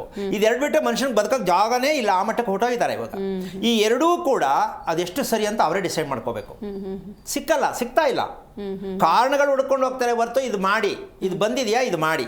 ಖರ್ಚಿಲ್ಲದೆ ಜೀವನ ಪದ್ಧತಿಲಿ ಸುಧಾರಣೆ ಮಾಡಿಕೊಂಡ್ರೆ ಎಲ್ಲವೂ ಸರಿ ಆಗುತ್ತೆ ಅಂತ ನೀವು ಹೇಳ್ತಾ ಇದ್ದೀರಾ. ಎಲ್ಲವೂ ನಾವೇ ಆಗಿರಬೇಕು. ಈಗ ಮಗುವಿನ ಭವಿಷ್ಯವನ್ನ ರಿಪೇರಿ ಮಾಡಕ್ಕೆ ಮಗು ಭವಿಷ್ಯನೇ ಮಗು ಮಾಡ್ಕೋಬೇಕೆ ಹೊರತು ತಂದೆ ಮಾಡೋಕ್ಕಾಗಲ್ಲ. ಇದು ಮೊದಲನೇ ಅಪರಾಧ ನಾವು ಇನ್ನೊಂದು ಮಾಡ್ತಾ ಇರೋದು. ಮಗುವನ್ನ ಚೇಂಜ್ ಮಾಡಕ್ ಹೋಗ್ತೀವಿ ನಾವು, ಆಗಲ್ಲ. ಅದು ಆಗತ್ತೆ ನಿಮ್ಮ ಬಲವಂತಕ್ಕೆ, ಮುಂದೆ ಅದು ತಿರುಗಿ ಬೀಳುತ್ತೆ ನಿಮ್ಮ ಮೇಲೆ. ನನ್ನ ಭವಿಷ್ಯ ಹಾಳು ಮಾಡಿದ್ರಿ ನೀವು. ನಾನು ಅನ್ಕೊಂಡಿದ್ದೆ ಒಂದು, ನೀವು ಕೊಡಿಸಿದ್ದೆ ಒಂದು, ನಾನು ಅದು ಓದಬೇಕಿತ್ತು, ನಿಮ್ಮ ಬಲವಂತಕ್ಕೆ ನಾನು ಇದು ಓದ್ದೆ, ನಾನು ಹಿಂಗೆ ಲೈಫ್ ಹಾಳಾಯ್ತು. ಎಷ್ಟೋ ಮಕ್ಕಳು ತಂದೆ ತಾಯಿಗೆ ಕೊನೆಯಲ್ಲಿ ಬೈಯೋ ಸಿಗೋ ಗಿಫ್ಟ್ ಇದು. ಅದು ತಂದೆ ತಾಯಿದು ತಪ್ಪಿಲ್ಲ, ಗೊತ್ತಿಲ್ಲ, ಮಕ್ಕಳದು ತಪ್ಪಿಲ್ಲ. ಈ ತಪ್ಪು ದಾರಿ ಹೋಗ್ತಾ ಇರೋದು ಯಾರು? ನನ್ನ ಮಗನಿಗೆ ಏನು ಕೊಡಿಸ್ಬೇಕು ಅಂತ ಶಾಸ್ತ್ರ ಕೇಳ್ತಾರೆ. ನನ್ನ ಮಗನಿಗೆ ಹೆಣ್ಣು ಮದುವೆ ಮಾಡ್ಬೋದಾ? ಶಾಸ್ತ್ರ ಕೇಳ್ತಾರೆ. ನಾನು ಈ ಮನೆಯನ್ನು ಕಟ್ಟಬೋದಾ? ಶಾಸ್ತ್ರ ಕೇಳ್ತಾರೆ. ಅವನು ಎಲ್ಲೋ ಕೂತಿರೋನಿಗೆ ನೀನು ಮನೆ ಕಟ್ಟೋ ಬಗ್ಗೆ ಹೇಳೋಕ್ಕಾಗತ್ತಾ? ಮದುವೆ ಮಾಡೋಕೆ ಹೇಳೋಕ್ಕಾಗತ್ತಾ? ಹೆಂಗೆ ಕೇಳ್ತೀರಿ ನೀವು ಹೋಗಿ? ಕೆಲವೊಂದು ಕುಂಡಲಿ ಗಮನಿಸಿದ್ದೀನಿ ಗುರುಜಿ. ಯಾವುದೋ ಒಂದು ಮಗು ಹುಟ್ಟಿದೆ ಅಂದಾಗ ಹುಟ್ಟಿದ ಸಮಯವನ್ನು ಇಟ್ಕೊಂಡು ರಾಶಿ ನಕ್ಷತ್ರ ಎಲ್ಲನೂ ಬರೆದು ಕಡೆಗೆ ಆ ಮಗು ಎಷ್ಟು ವಿದ್ಯಾಭ್ಯಾಸ ಮಾಡುತ್ತೆ, ಯಾವ ಲೈನಲ್ಲಿ ಹೋಗುತ್ತೆ ಅಂತಲೂ ಬರೆದ್ಬಿಡ್ತು, ಯಾವ ಉದ್ಯೋಗ ಕ್ಷೇತ್ರದಲ್ಲಿ ಅವನ ಬೆಳವಣಿಗೆ ಅನ್ನೋದನ್ನು ಬರೀತಾರಲ್ಲ, ಇದು ಹೇಗೆ ಸಾಧ್ಯ? ಅಮ್ಮ ಬರೀ ಪೋಕಟ್ ಸುಳ್ಳದು, ಅಪ್ಪಟ ಸುಳ್ಳು. ನಾನಿವಾಗ ವಿಚಾರ ಇಲ್ಲಿ ಕುತ್ಕೊಂಡು ನಾನು ಮಾತಾಡ್ತಾ ಇದ್ದೀನಿ ಅಂದರೆ ನನಗೂ ಗುಂಡಿಯ ಬಿಗಿ ಇರಬೇಕು. ಹೌದು, ಅಷ್ಟು ಸುಲಭ ಅಲ್ಲ ಇದು. ಅದು ಇಲ್ಲ ರೀ ಅಂತ ಹೇಳ್ಬೇಕಾದ್ರೆ ನಾನು ಸಾಬೀತುಪಡಿಸಿ ತೋರಿಸ್ಬೇಕು. ನಿಜ, ಹೌದಲ್ಲ? ಕತೆ ಹೇಳ್ಕೊಂಡು ಬರೋದಲ್ಲ. ನೀವು ಯಾವ ಟ್ರ್ಯಾಕಲ್ಲಾದ್ರೂ ಬನ್ನಿ, ಅಲ್ಲಿತ್ತು, ಅಲ್ಲಿದೆ, ಇಲ್ಲಿ, ಅದೆಲ್ಲ ಕತೆ ಹೇಳಬೇಡ, ಪ್ರಾಕ್ಟಿಕಲ್ ಆಗಿ ಬಾ. ಒಂದು ಮಗು ಹುಟ್ಟಿದರೆ ಆ ಮಗು ಏನನ್ನ ತಂದಿದೆ ಹೇಳಬೇಕು. ಸಿಂಪಲ್ ಮೆಸೇಜ್ ಅದು. ಏನ್ ತಂದಿದೆ ಅದು? ಉಸಿರಾಟದ ಪ್ರಕ್ರಿಯೆಯನ್ನ ಬದಲಾವಣೆ ಮಾಡ್ತಕ್ಕಂಥದ್ದು ಅದೇ ಸಂಸ್ಕಾರ. ಯಾವುದೇ ಮಗು ಪ್ರಕೃತಿತ್ವ ಉಸಿರಾಟ ಹುಟ್ಟಿದ ಮಗು ಇರಲ್ಲ. ಅದಕ್ಕೇನು ಹೇಳುತ್ತೆ ಅಂದರೆ, ಮಗುವಿಗೆ ನಾವು ಮಾಡಬೇಕಾಗಿದ್ದು ಪ್ರಥಮ ಚಿಕಿತ್ಸೆ ಅಂತ ಹೇಳ್ತಾರಲ್ಲಮ್ಮ, ಮಗುವಿನ ಉಸಿರಾಟವನ್ನು ಅಭಿವೃದ್ಧಿ ಮಾಡಿಸ್ತಕ್ಕಂಥದ್ದೇ ತಂದೆ ತಾಯಿಯ ಮೂಲ ಕರ್ತವ್ಯ. ಯಾವುದೇ ಮಗು ಹುಟ್ಟಿರಲಿ ಅದು. ಯಾಕೆ ಅಂದರೆ ಒಳಗಡೆ ಅದು ಇರ್ತಕ್ಕಂತಹ ಸನ್ನಿವೇಶದಲ್ಲಿ ಮಲಮೂತ್ರದಾದಿ ಮಧ್ಯದಲ್ಲಿ ಆ ಮಗು ಅನುಭವಿಸಿರ್ತಕ್ಕಂಥ ವಿಚಾರದಲ್ಲಿ ಪ್ರಕೃತಿದತ್ತ ಅದು ಹೌದು. ಸರಿತ ಪ್ರಶ್ನೆ ಬರಲ್ಲ ಅಲ್ಲಿ. ಹ್ಮ್. ಆ ಒಂದು ಮಗು ನೇರವಾಗಿ ಸ್ಟ್ರೈಟಾಗಿ ನಾವು ಮಲ್ಕೊಂಡಂಗೆ ಅಲ್ಲ, ನಾವೇನು ಕರೆಕ್ಟಾಗಿ ಮಲಗೋಕ್ಕಾಗಲ್ಲ, ವಕ್ರ ಪಕ್ರವೇ ಮಲ್ಕೊಳ್ಳೋದು. ಮಗು ನೇರವಾಗಿ ಗರ್ಭಾಭ್ಯಾಸದಲ್ಲಿ ಇರುತ್ತಾ? ಇಲ್ಲ ತಾನೇ, ಬೆಂಡ್ ಆಗಿರುತ್ತೆ. ಬೆನ್ನು ಕುತ್ತಿಗೆ ಭಾಗ ಕಂಪ್ಲೀಟ್ ಬೆಂಡ್ ಆಗಿರುತ್ತೆ. ಯಾಕೆಂದರೆ ಸ್ಥಳಾವಕಾಶ ಕಡಿಮೆ ಪ್ರಕೃತಿದತ್ತವಾಗಿ. ಆ ಮಗು ದಪ್ಪ ಇರೋದು ಇದೆ, ಸಣ್ಣ ಇರೋದು ಇರುತ್ತೆ. ಆದರೆ ಆ ರೀತಿ ಮಗು 5 ತಿಂಗಳು ನಾವು ಒಂದು ರಾತ್ರಿಯಲ್ಲಿ 1 ಗಂಟೆ ಟೈಮ್ ದಿಂಬು ಎತ್ತರನೋ ಡೌನೋ ಆಗಿಬಿಟ್ರೆ ಕತ್ ನೋವು ಅಂತ ಹೇಳ್ತೀವಿ. ಆ ಮಗು 5 ತಿಂಗಳು ಆ ರೀತಿ ಗರ್ಭಾವ್ಯವಸ್ಥೆಯಲ್ಲಿ ವಾಸ ಮಾಡಿದೆ ಅಂದರೆ ಅದರ ಬೆನ್ನಿನ ಭಾಗವನ್ನು ರಿಪೇರಿ ಮಾಡಬೇಕು ಅಂತ ಯಾವನಾದರೂ ಹೇಳೋಕ್ಕೆ ತಾಕತ್ತಿದೆ ನಮ್ಮ ದೇಶದಲ್ಲಿ? ಮಾಡಬೇಕಾ ಬೇಡವಾ? ಅದಕ್ಕೆ ಎಣ್ಣೆ ಸ್ನಾನ ಮಾಡಿಸ್ತಾರೆ. 1 ವರ್ಷದವರೆಗೆ ತಪ್ಪದೇ ಎಣ್ಣೆ ಸ್ನಾನ ನಡಿಬೇಕು. ಅದಾದ್ಮೇಲೆ 5 ವರ್ಷದವರೆಗೆ ಅಭ್ಯಂಗ ಆಗಲೇಬೇಕು. ಯಾವ ತಂದೆ ತಾಯಿ ಮಾಡ್ತಾ ಇದ್ದಾರೆ? ಅದ್ರ ಜೊತೆಗೆ ಕುರುಡು ಬರೋದಕ್ಕೆ ಪುಸ್ತಕ ಕೊಟ್ಬಿಡ್ತಾರೆ, ಕೆಳಗೆ ಬಕ್ಕೊಂಡ್ಬಿಡ್ತದು, ಮುಗಿದೋಯ್ತು ಕತೆ. ಮಕ್ಕಳನ್ನ ಹಾಳು ಮಾಡ್ತಾ ಇರೋದೇ ಈ ನಮ್ಮ ತಂದೆ ತಾಯಿಗಳು ಮಾಡ್ತಾ ಇರ್ತಕ್ಕಂಥ, ಪೋಷಕರು ಮಾಡ್ತಾ ಇರ್ತಕ್ಕಂಥ ತುಂಬಾ ದುರ್ಬಲವಾದ ವಿಚಾರ. ಯಾಕೆಂದ್ರೆ ಅವ್ರಿಗೆ ಅದ್ರ ಅರ್ಥ ಇಲ್ಲ. ಇದರಲ್ಲಿ ಶಿಕ್ಷಣದಲ್ಲಿ ಯಾವುದು ಮೀಟಿಂಗಲ್ಲೂ ಇದನ್ನು ಹೇಳಲ್ಲ. ಮಕ್ಕಳ ಆರೋಗ್ಯ ಚೆನ್ನಾಗಿದೆಯಾ ಅಂತ ಯಾವುದನ್ನು ಕೊಡ್ಕೊಂಡು ಟೀಚರ್ಸ್ ಇದೆಲ್ಲ ಮೀಟಿಂಗ್ ಇಡ್ತಾರಲ್ಲ ತಿಂಗಳು ಒಂದ್ಸಲ, ಪೇರೆಂಟ್ಸ್ ಮೀಟಿಂಗು, ಬಿಸ್ಕೆಟ್ ತಿನ್ಕೊಂಬರಕ್ಕೆ ಹೋಗೋದವರು. ಮಗು ಎಷ್ಟು ಪರ್ಸೆಂಟೇಜ್ ಇದೆ ಇದನ್ನೇ ಮಾತಾಡ್ತಾರೆ ಹೊರತು ಮಗು ಆರೋಗ್ಯದ ಬಗ್ಗೆ ನೀವೇನು ಇಟ್ಕೊಂಡಿದ್ದೀರಾ ಅಂತ ತಂದೆ ತಾಯಿ ಅವ್ರು ಹೇಳಲ್ಲ. ಯಾಕಂದ್ರೆ ಅವ್ರಿಗೂ ಗೊತ್ತಿಲ್ಲ. ಇದು ಒಂದು ಶಿಕ್ಷಣ ವ್ಯವಸ್ಥೆ, ಅದನ್ನು ತಪ್ಪು ಅಂತ ಹೇಳಕ್ ಬರಲ್ಲ. ಶಿಕ್ಷಣದಲ್ಲಿ ಬೇಕಾಗಿರೋದು ಉಸಿರಾಟದ ಪ್ರಕ್ರಿಯೆಯನ್ನು ತಿಳಿಸುವುದೇ ಶಿಕ್ಷಣ. ಹೌದಲ್ಲಮ್ಮ? ಉಸಿರಾಟನೇ ಚೆನ್ನಾಗಿಲ್ಲ ಅಂದಮೇಲೆ ಮಗುನ ಹೆಂಗೆ ನೀವು ಭವಿಷ್ಯ ಕೊಡ್ತೀರಾ ಅದಕ್ಕೆ? ಹಾಗಾಗಿ ಇವತ್ತಿನ ವಿಚಾರಕ್ಕೆ ಬಂದಿರತಕ್ಕಂಥ ವಿಷಯ ಏನಪ್ಪ ಅಂದರೆ, ನಾವು ಹೇಳ್ತಿದ್ದಕ್ಕಂಥ ವಿಚಾರ, ಹೆಣ್ಣು ಸಂತೋಷವಾಗಿಲ್ಲ. ಏನಕ್ಕೆ ಕಾರಣ ಅಂದರೆ ಆ ಉಸಿರಾಟದ ಪ್ರಕ್ರಿಯೆಯಿಂದ ಏನಾಗತ್ತೆ ಅಂತಂದರೆ ರಕ್ತ ವಯಸ್ಸಿಗನುಸಾರವಾಗಿ ಆ ದೇಹಕ್ಕೆ ಸಾಕಾಗಲಿಕ್ಕಿಲ್ಲ. ಕಾರಣ ನಾನು ಆವಾಗಲೇ ಹೇಳಿದೆ ನಿಮಗೆ, ಋತುಚಕ್ರದ ವ್ಯತ್ಯಾಸ ತುಂಬ ಜಾಸ್ತಿ ಇರುತ್ತೆ. ಹೆಣ್ಣು ಮಕ್ಕಳು ಒಂದೇ ಥರ ಯಾವುದೇ ಕಾರಣಕ್ಕೂ ಇರಲ್ಲ, ಸಾಕಷ್ಟು ಸಮಸ್ಯೆಗಳಿರುತ್ತೆ. ಆ ಸಮಸ್ಯೆಯ ಮೂಲ ಕಾರಣದಿಂದ ಏನಾಗುತ್ತೆ ಅಂದರೆ, ನಮಗೆ ಮೊದಲನೇದಾಗಿ ಸಮಸ್ಯೆ ಬರೋದು ಯಾವುದು ಅಂದರೆ, ಹೆಣ್ಣಿಗೆ ಆ ಸಂತೋಷ ಇಲ್ಲದೆ ಇರೋದಕ್ಕೆ, ಪ್ರೀತಿ ಇಲ್ಲದೆ ಇರೋದಕ್ಕೆ ಬರೋದು ಉದ್ದೇಶ ಯೂರಿನ್ ಬ್ಲ್ಯಾಡರ್, ಮೋಷನ್ ಪಾಯಿಂಟ್. ಈ ಉಸಿರಾಟದಿಂದನೇ ಹಾಳಾಗತ್ತೆ. ಇದನ್ನ ಯಾವ ಮೆಡಿಕಲ್ಲಲ್ಲೂ ಚಾಲೆಂಜ್ ಮಾಡಿ ತೋರ್ಸಕ್ಕೆ ತಾಕತ್ತಿಲ್ಲ ಅಂತ ನಾನು ಹೇಳ್ತೀನಿ. ಮೆಡಿಕಲ್ಲಲ್ಲೂ ಉಸಿರಾಟದ ಸಮಸ್ಯೆಯಿಂದ ಯೂರಿನ್ ಮೋಷನ್ ಪ್ರಾಬ್ಲಮ್ 100% ಬರುತ್ತೆ. ಹುಟ್ಟಿದ ಮಗುವಿನಿಂದ ಸಾಯೋ ವೃದ್ಧರವರೆಗೂ ಚಾಲೆಂಜ್ ಮಾಡಿ ಬರ್ಕೊಟ್ಬಿಡ್ತೀನಿ. ಈಗ ಇದಕ್ಕೆ ರಿಪೇರಿ ಯಾರಾಗಾದ್ರೆ ಮಾಡ್ಬೇಕಲ್ಲ, ಮಾಡಲೇಬೇಕು. ಎಲ್ಲಿದೆ? ಯಾರು ಮಾಡ್ತಾ ಇದ್ದಾರೆ? ಯಾರು ಹೇಳ್ತಿದ್ದಾರೆ? ಇದು ಕ್ವಶನ್. ನಾವು ಆಕಾಶದಲ್ಲಿ ಆಡ್ತಾ ಇದೀವಿ ಸರಿ ರೀ, ನಿಮ್ಮ ದೇಹದ ಉಸಿರಾಟದ ಬಗ್ಗೆ ಮಾತಾಡಿ ತಾಕತ್ತಿದ್ರೆ ನಾನು ಇದಕ್ಕೆ ಮೀರಿ ಭಾಷೆ ಬಳಸಕ್ಕಾಗಲ್ಲ. ನಾನು ಯಾರು ಕೇಳೋದು ಫಸ್ಟ್, ಅದು ಸುಮ್ಮನೆ ಅಷ್ಟುದ್ದ ಮಾತಾಡ್ತಲ್ಲ, ಒಂದೇ ಮಾತು ಹೇಳೋದು. ನಿನಗೆ ನೇರವಾಗಿ ಕುತ್ಕೊಳಕ್ ಬರುತ್ತಾ? ಫಸ್ಟ್ ಉಸಿರಾಟ ಕರೆಕ್ಟ್ ಆಗಿದೆ ನೋಡ್ಕೊ, ಉತ್ತರ ಕೊಡ್ಲಿ ಅವರು. ಅವ್ರು ಎಂತಾನೇ ಓದಿರ್ಲಿ, ಅವರು ಒಂದು ಡಾಕ್ಟರ್ ಆಗಿದ್ರು ಬೇಕಾದ್ರೆ ನಾನು ಚಾಲೆಂಜ್ ಮಾಡಿ ಕೇಳ್ತೀನಿ, ನೇರವಾಗಿ ಕುತ್ಕೊಳ್ಳೋದು ಗೊತ್ತಿದೆಯಾ? ಮೊದಲನೇ ಮನುಷ್ಯ ಕಲಿಬೇಕಾಗಿರೋದು ಕೂರ್ತಕ್ಕಂಥದ್ದು ಕರೆಕ್ಟಾಗಿ 90 ಡಿಗ್ರಿ ಆ್ಯಂಗಲಲ್ಲಿ ಕುತ್ಕೋಬೇಕು ಅಂತ. ಕುತ್ತಿಗೆ ಭಾಗವನ್ನು ಯಾವ ಕಾರಣಕ್ಕೂ 10 ನಿಮಿಷ ನೀವು ಬಗ್ಸಿದ್ರೆ 10 ಗಂಟೆ ಟೈಮ್ ಯೋಚನೆ ಮಾಡಬೇಕಾಗತ್ತೆ ಕುತ್ತಿಗೆ ಬಗ್ಸಿದ್ರೆ. ಯಾಕೆ ಅಂದರೆ ನಮಗೆ ಬೆನ್ನು ಕುತ್ತಿಗೆ ಅಂತಕ್ಕಂಥದ್ದು ಅರ್ಥನೇ ಗೊತ್ತಾಗಿಲ್ಲ. ದೇಹದ ಯಾವುದೇ ಭಾಗಗಳನ್ನು ನಾವು ಹೇಗೆ ಬಳಸಬೇಕು ಅಂತ ಎಲ್ಲರೂ ಪರಿಚಯ ಮಾಡಿ ಹೇಳ್ಕೊಡ್ತಾ ಇದ್ದಾರಾ? ಇವತ್ತು ಕುತ್ತಿಗೆ ಯಾರು ಎತ್ತತಾನೆ ಇಲ್ಲ ಗುರುಜಿ. ಅದೇನೇ ಹೇಳೋದು, ಅದೇನೇ ಹೇಳ್ತಾ ಇದ್ದೀನಲ್ಲ, ಕುತ್ತಿಗೆ ಎತ್ತೋ ಅಂತ ಪ್ರಶ್ನೆ ಇಲ್ಲವೇ ಇಲ್ಲ. ಇಲ್ಲಿ ಆಗ್ತಾ ಇರೋದೇನು ಅಂದರೆ, ಬೀದಿಗೆ ಬರ್ತಲ್ಲ ರಂಪ ಮಾಡ್ಕೊಂಡು, ಲವ್ ಮಾಡಿಬಿಟ್ರು, ಅಲ್ಗೊಂಟರು, ಸ್ಟೇಷನ್ಗೆ ಹೋದ್ರು ಅಂತ, ಆವಾಗ ತಲೆ ಎತ್ತಕ್ಕಾಗಲ್ಲ, ಇನ್ನೂ ತಲೆ ಬಗ್ಗಿಸ್ಬೇಕಾಗತ್ತೆ. ಅಂದರೆ ನಾವು ಯಾವತ್ತೂ ತಲೆ ಎತ್ತುವ ಕೆಲಸ, ಅಭ್ಯಾಸ ನಮ್ಮ ದೇಶದಲ್ಲಿ ವಾಡಿಕೆ ಆಗಿ ಬಂದಿಲ್ಲ. ನಾವು ಮಾಡಬೇಕಾಗಿದ್ದು ಯಾವುದು? ತಲೆ ಎತ್ತಿ ಕೂರಬೇಕು, ತಲೆ ಎತ್ತಿ ನಡಿಬೇಕು, ತಲೆ ಎತ್ತಿ ಬದುಕಬೇಕು. ಆದರೆ ತಲೆ ಎಲ್ಲಿ ಬಗ್ಗಿಸ್ಬೇಕು? ಭಗವಂತನಿಗೆ. ಗುರು ಹಿರಿಯರು ಸೆಕೆಂಡ್ರಿ. ಭಗವಂತನಿಗೆ ಶರಣಾಗತಿಯಾಗುವುದೇ ನಿಜವಾದ ಪೂಜೆ. ನಾವು ಶರಣಾಗತಿ ಆಗಿಲ್ಲ. ದೇವಸ್ಥಾನಕ್ಕೆ ಹೋಗಿ ಬತ್ತಿದ್ದಂಗೆ ಹೊರಗಡೆ ಬತ್ತಿದಂಗೆ ಎಲ್ಲ ಇದೆಯಾ, ಬತ್ತೀನಿ ಬಾ ನಿನಗೆ ಸರಿಯಾಗಿ ಮಾಡ್ತೀನಿ ಅಂತಾನೆ. ದೇವಸ್ಥಾನಕ್ಕೆ ಈಗ ಹೋಗಿ ಬಂದ ಅವನಿಗೆ ಅಲ್ಲೇ ರೋಪ್ ಹಾಕ್ತಾನೆ. ಹೌದಲ್ಲ? ಹೋಗಿ ದೇವಸ್ಥಾನಕ್ಕೆ ಹಣೆಯಲ್ಲಿ ಒಂದಷ್ಟು ಇಟ್ಕೊಂಡು ಇರ್ತಾನೆ, ಈಗ ದೇವಸ್ಥಾನಕ್ಕೆ ಹೋಗಿ ಬಂದೆ ಅಂತ, ಅಲ್ಲಿ ರೋಪ್ ಹಾಕ್ತಾನೆ. ಮನೆಗೆ ಬಂದಾನೆ, ಹೆಂಡತಿ ಮೇಲೆ ಬೀಳ್ತಾನೆ. ಅಲ್ಲೋಗಿ ಲಕ್ಷ್ಮಿ ಅಷ್ಟೋತ್ರ ಮಾಡಿಸ್ಕೊಂಡ್ ಬಂದ, ಅಲ್ಲ ಹೆಂಡತಿ ಮೇಲೆ ಬಿದ್ದ. ಇಲ್ಲಿ ಇನ್ನೂ ಮಾಡಿಲ್ಲ ನೀನು, ಹಂಗೆ ಹೀಗೆ ಅಂತ. ಏನ್ರಿ ಇದು ಹುಚ್ಚು ವ್ಯವಹಾರ? ಒಂದು ಕಾರು ತಿಳ್ಕೊಳ್ಳಿ, ಇಷ್ಟಕ್ಕೆಲ್ಲ ನಡೀತಾ ಇರ್ತಕ್ಕಂಥ ಪ್ರಕ್ರಿಯೆ ಯಾವುದು ಅಂದರೆ ಉಸಿರಾಟ. ಈ ಉಸಿರಾಟ ಯಾಕೆ ಇಷ್ಟೊಂದು ತೊಂದರೆಗಳು ಕೊಡುತ್ತೆ? ಆ ಉಸಿರಾಟ ಕೊಡ್ತಕ್ಕಂಥ ವಿಚಾರ, ಮನುಷ್ಯನ ದೇಹ ಕ್ಲೀನ್ ಆಗ್ಬೇಕಾದ್ರೆ ಯೂರಿನ್ ಮೋಷನ್ ಕರೆಕ್ಟಾಗಿರ್ಬೇಕಲ್ಲ, ನಿಜ. ಅದು ಬಿಟ್ಟರೆ ಬೇರೆ ಇನ್ಯಾವುದು ಇಲ್ವಲ್ಲ. ಅದು ಬಿಟ್ಟರೆ ಏನಾರು ಇದೆಯಾ? ಇಲ್ಲ. ಹೊಟ್ಟೆ ಕ್ಲೀನ್ ಆದರೆ ಅವನ ಸಮಸ್ಯೆ ಜೀವಮಾನದಲ್ಲಿ ಬರಲ್ಲ. ನಿಜ. ಹೊಟ್ಟೆ ಕ್ಲೀನ್ ಆಗೋದೇ ಇಡೀ ನಮ್ಮ ಭಾರತ ದೇಶದಲ್ಲಿ ಬೇಕಾದ್ರೆ 1 ಲಕ್ಷ ಜನ 10,000 ಜನ ಕರ್ಸೋಣ, ಇಬ್ಬರು ಸಿಗ್ತಾರೆ ನಾನು ಕೇಳ್ತೀನಿ. ಇಬ್ಬರು 10,000 ಜನ ಕೂರ್ಸೋಣ, ಇಬ್ಬರು ಸಿಗಲ್ಲ, ಎಲ್ಲ ತಲೆ ಬಗ್ಸ್ಕೊಂಡ್ಬಿಡ್ತಾರೆ ಹೇಳಿದ ತಕ್ಷಣ. ಹೋಗ್ಲಿ, ಸ್ಕೂಲ್ಗೆ ಹೋದ ತಕ್ಷಣ ಮಗುಗೆ ಟೀಚರ್ ಕೇಳ್ತಾರ, ಮೋಷನ್ಗೆ ಹೋಗಿ ಬಂದೇನೋ ಕೇಳ್ತಾರ, ರಾತ್ರಿ ನಿದ್ದೆ ಮಾಡ್ದೇನೋ ಕೇಳ್ತಾರ? ಅದು ಕೇಳಲ್ಲ. ಅದೇ ಬೇಕಾಗಿರೋದು ಮಗುಗೆ. ಅದು ಕಷ್ಟಪಟ್ಟು ಹಿಂಗೆ ಇಟ್ಕೊಂಡು ಹಿಂಗೆ ಕೂತಿರ್ತದು. ನೀರು ಕುಡಿಯೋಕ್ಕಾಗಲ್ಲ, ಹೊರಗಡೆನೂ ಹೋಗೋಕ್ಕಾಗಲ್ಲ, ಎಲ್ಲ ಬಂದಾಗ್ಬಿರುತ್ತೆ. ಆಮೇಲೆ ಅದು ಹೋಗಾಯ್ತಾ ಗೊತ್ತಿಲ್ಲ. ಯಾಕೆ ಅಂದರೆ ಬಾಕ್ಸ್ ಹಾಕಿ ವ್ಯಾನ್ಗೆ ಕಳಿಸೋದೇ ಆಚೆಗೆ ಲಗೇಜ್ ಥರ ಆಚೆಗೆ ಕಳಿಸ್ಬಿಡಬೇಕು. ಮಗು ಹೋಗ್ಬಿಡ್ಬೇಕು ಮೊದಲು, ಟೆನ್ಷನ್ ಹೊರಗಡೆ ಹೋಗ್ಬೇಕು, ಹೊರಗಡೆ ಓಡಬೇಕು. ತಿರ್ಗಾ ಆಮೇಲೆ ಲಗೇಜ್ ಇಳಿಸ್ಕೊತಾರೆ ವ್ಯಾನ್ ಬಂದ ತಕ್ಷಣ. ಇಳಿಸ್ಕೊಳ್ಳೋದು, ಹತ್ಸೋದು, ಇದು ಮಗು ಸಾಕೋದು ನಾವು. ಆಮೇಲೆ ಮಕ್ಕಳು ಭವಿಷ್ಯ ಕೇಳೋದು ಹೋಗಿ ಶಾಸ್ತ್ರದ ಹತ್ರ. ಏನು ಹೇಳುತ್ತೆ, ಏನು ಅರ್ಥ ಇದೆ? ನಿಮ್ಮ ಮಗುವಿನ ಊಟದ ಡಬ್ಬಿಯಲ್ಲಿದೆ ನಿಮ್ಮ ಮಗುವಿನ ಭವಿಷ್ಯ, ಹೌದಲ್ಲ? ನಿಜ. ಸೊ ಈ ರೀತಿಯಾಗಿರ್ತಕ್ಕಂತಹ ಒಂದು ವಿಚಾರಕ್ಕೆ ಹೆಣ್ಣು ಯಾವ ಕಾರಣಕ್ಕೂ ನೆಮ್ಮದಿಯಾಗಿಲ್ಲ, ಸಂತೋಷವಾಗಿಲ್ಲ, ಪ್ರೀತಿ ತೋರ್ಸೋಕ್ಕಾಗ್ತಾ ಇಲ್ಲ ಅಂತ ಪ್ರಶ್ನೆಗೆ ಪ್ರತಿಯೊಬ್ಬರು ಅರ್ಥ ಮಾಡ್ಕೋಬೇಕು.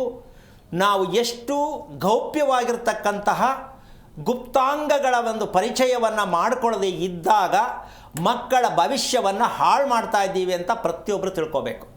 ಯಾವುದೇ ಆಗಲಿ, ಹೆಣ್ಣಾಗಲಿ ಗಂಡಾಗಲಿ, ಇರ್ತಕ್ಕಂಥ ಗುಪ್ತವಾದ ರಹಸ್ಯಗಳು ಅಂಗಾಂಗಗಳು ಅಡಗಿದೆ. ಅವರ ಭವಿಷ್ಯ ಅಲ್ಲಿದೆ, ಇದು ಯಾರಿಗೂ ಗೊತ್ತಿಲ್ಲ, ತಲೆ ಎತ್ತಲ್ಲ. ಯಾಕೆ ಅಂದರೆ ಅವ್ರ ಕಷ್ಟ ಅವ್ರಿಗೆ, ನಿಮ್ಮ ಕಷ್ಟ ನಿಮಗೆ. ಆ ಕಾರಣದಿಂದಾಗಿ ಬದುಕು ಅಂತಕ್ಕಂಥದ್ದು ನಾಚಿಕೆ ಪಟ್ಕೊಂಡ್ರೆ ಬದುಕೋಕ್ಕಾಗಲ್ಲ. ಬಹಿರಂಗವಾಗಿ ಹೇಳಬೇಕು ಅಂತ ನಾನು ಹೇಳ್ತಾ ಇಲ್ಲ, ನಿಮ್ಮ ದೇಹವನ್ನು ನೀವು ಗುರುತಿಸಿಕೊಳ್ಳಿ ಅಂತ ಹೇಳ್ತಾ ಕಾರ್ಯಕ್ರಮ ಮುಗಿಸ್ತಾ ಇದ್ದೀನಿ. ಜೈ ಶ್ರೀರಾಮ್. ನೋಡಿದ್ರಲ್ಲ ವೀಕ್ಷಕರೇ, ಇವತ್ತಿನ ಆರೋಗ್ಯ ರಹಸ್ಯ ಕಾರ್ಯಕ್ರಮದಲ್ಲಿ ಜೀವನ ಪದ್ಧತಿ ಹೇಗಿರಬೇಕು ಅಂತ ತಿಳ್ಕೊಂಡ್ರಿ ಅಂತ ಭಾವಿಸ್ತಾ ಇವತ್ತಿನ ಕಾರ್ಯಕ್ರಮ ಮುಗಿಸ್ತಾ ಇದ್ದೀವಿ. ನೋಡ್ತಾ ಇರಿ ಜಿ ಕನ್ನಡ ನ್ಯೂಸ್, ಸತ್ಯವೇ ಸುದ್ದಿಯ ಜೀವಾಳ. ಹೆಚ್ಚಿನ ಮಾಹಿತಿಗಾಗಿ ಸಂಪರ್ಕಿಸಿ ಶ್ರೀಮಾನ್ ಶ್ರೀ ಪುರುಷೋತ್ತಮ್ ದೇಶಿಕ್ ಗುರೂಜಿ, ಶ್ರೀ ಧರ್ಮ ಮಾರ್ಗ ಕಚೇರಿ, ನಂಬರ್ 532, ಮಲಥಹಳ್ಳಿ ಮುಖ್ಯ ರಸ್ತೆ, ಬೆಂಗಳೂರು 560056. ಸಂಪರ್ಕಿಸಿ 9148639933, 8618915231, 91082588834.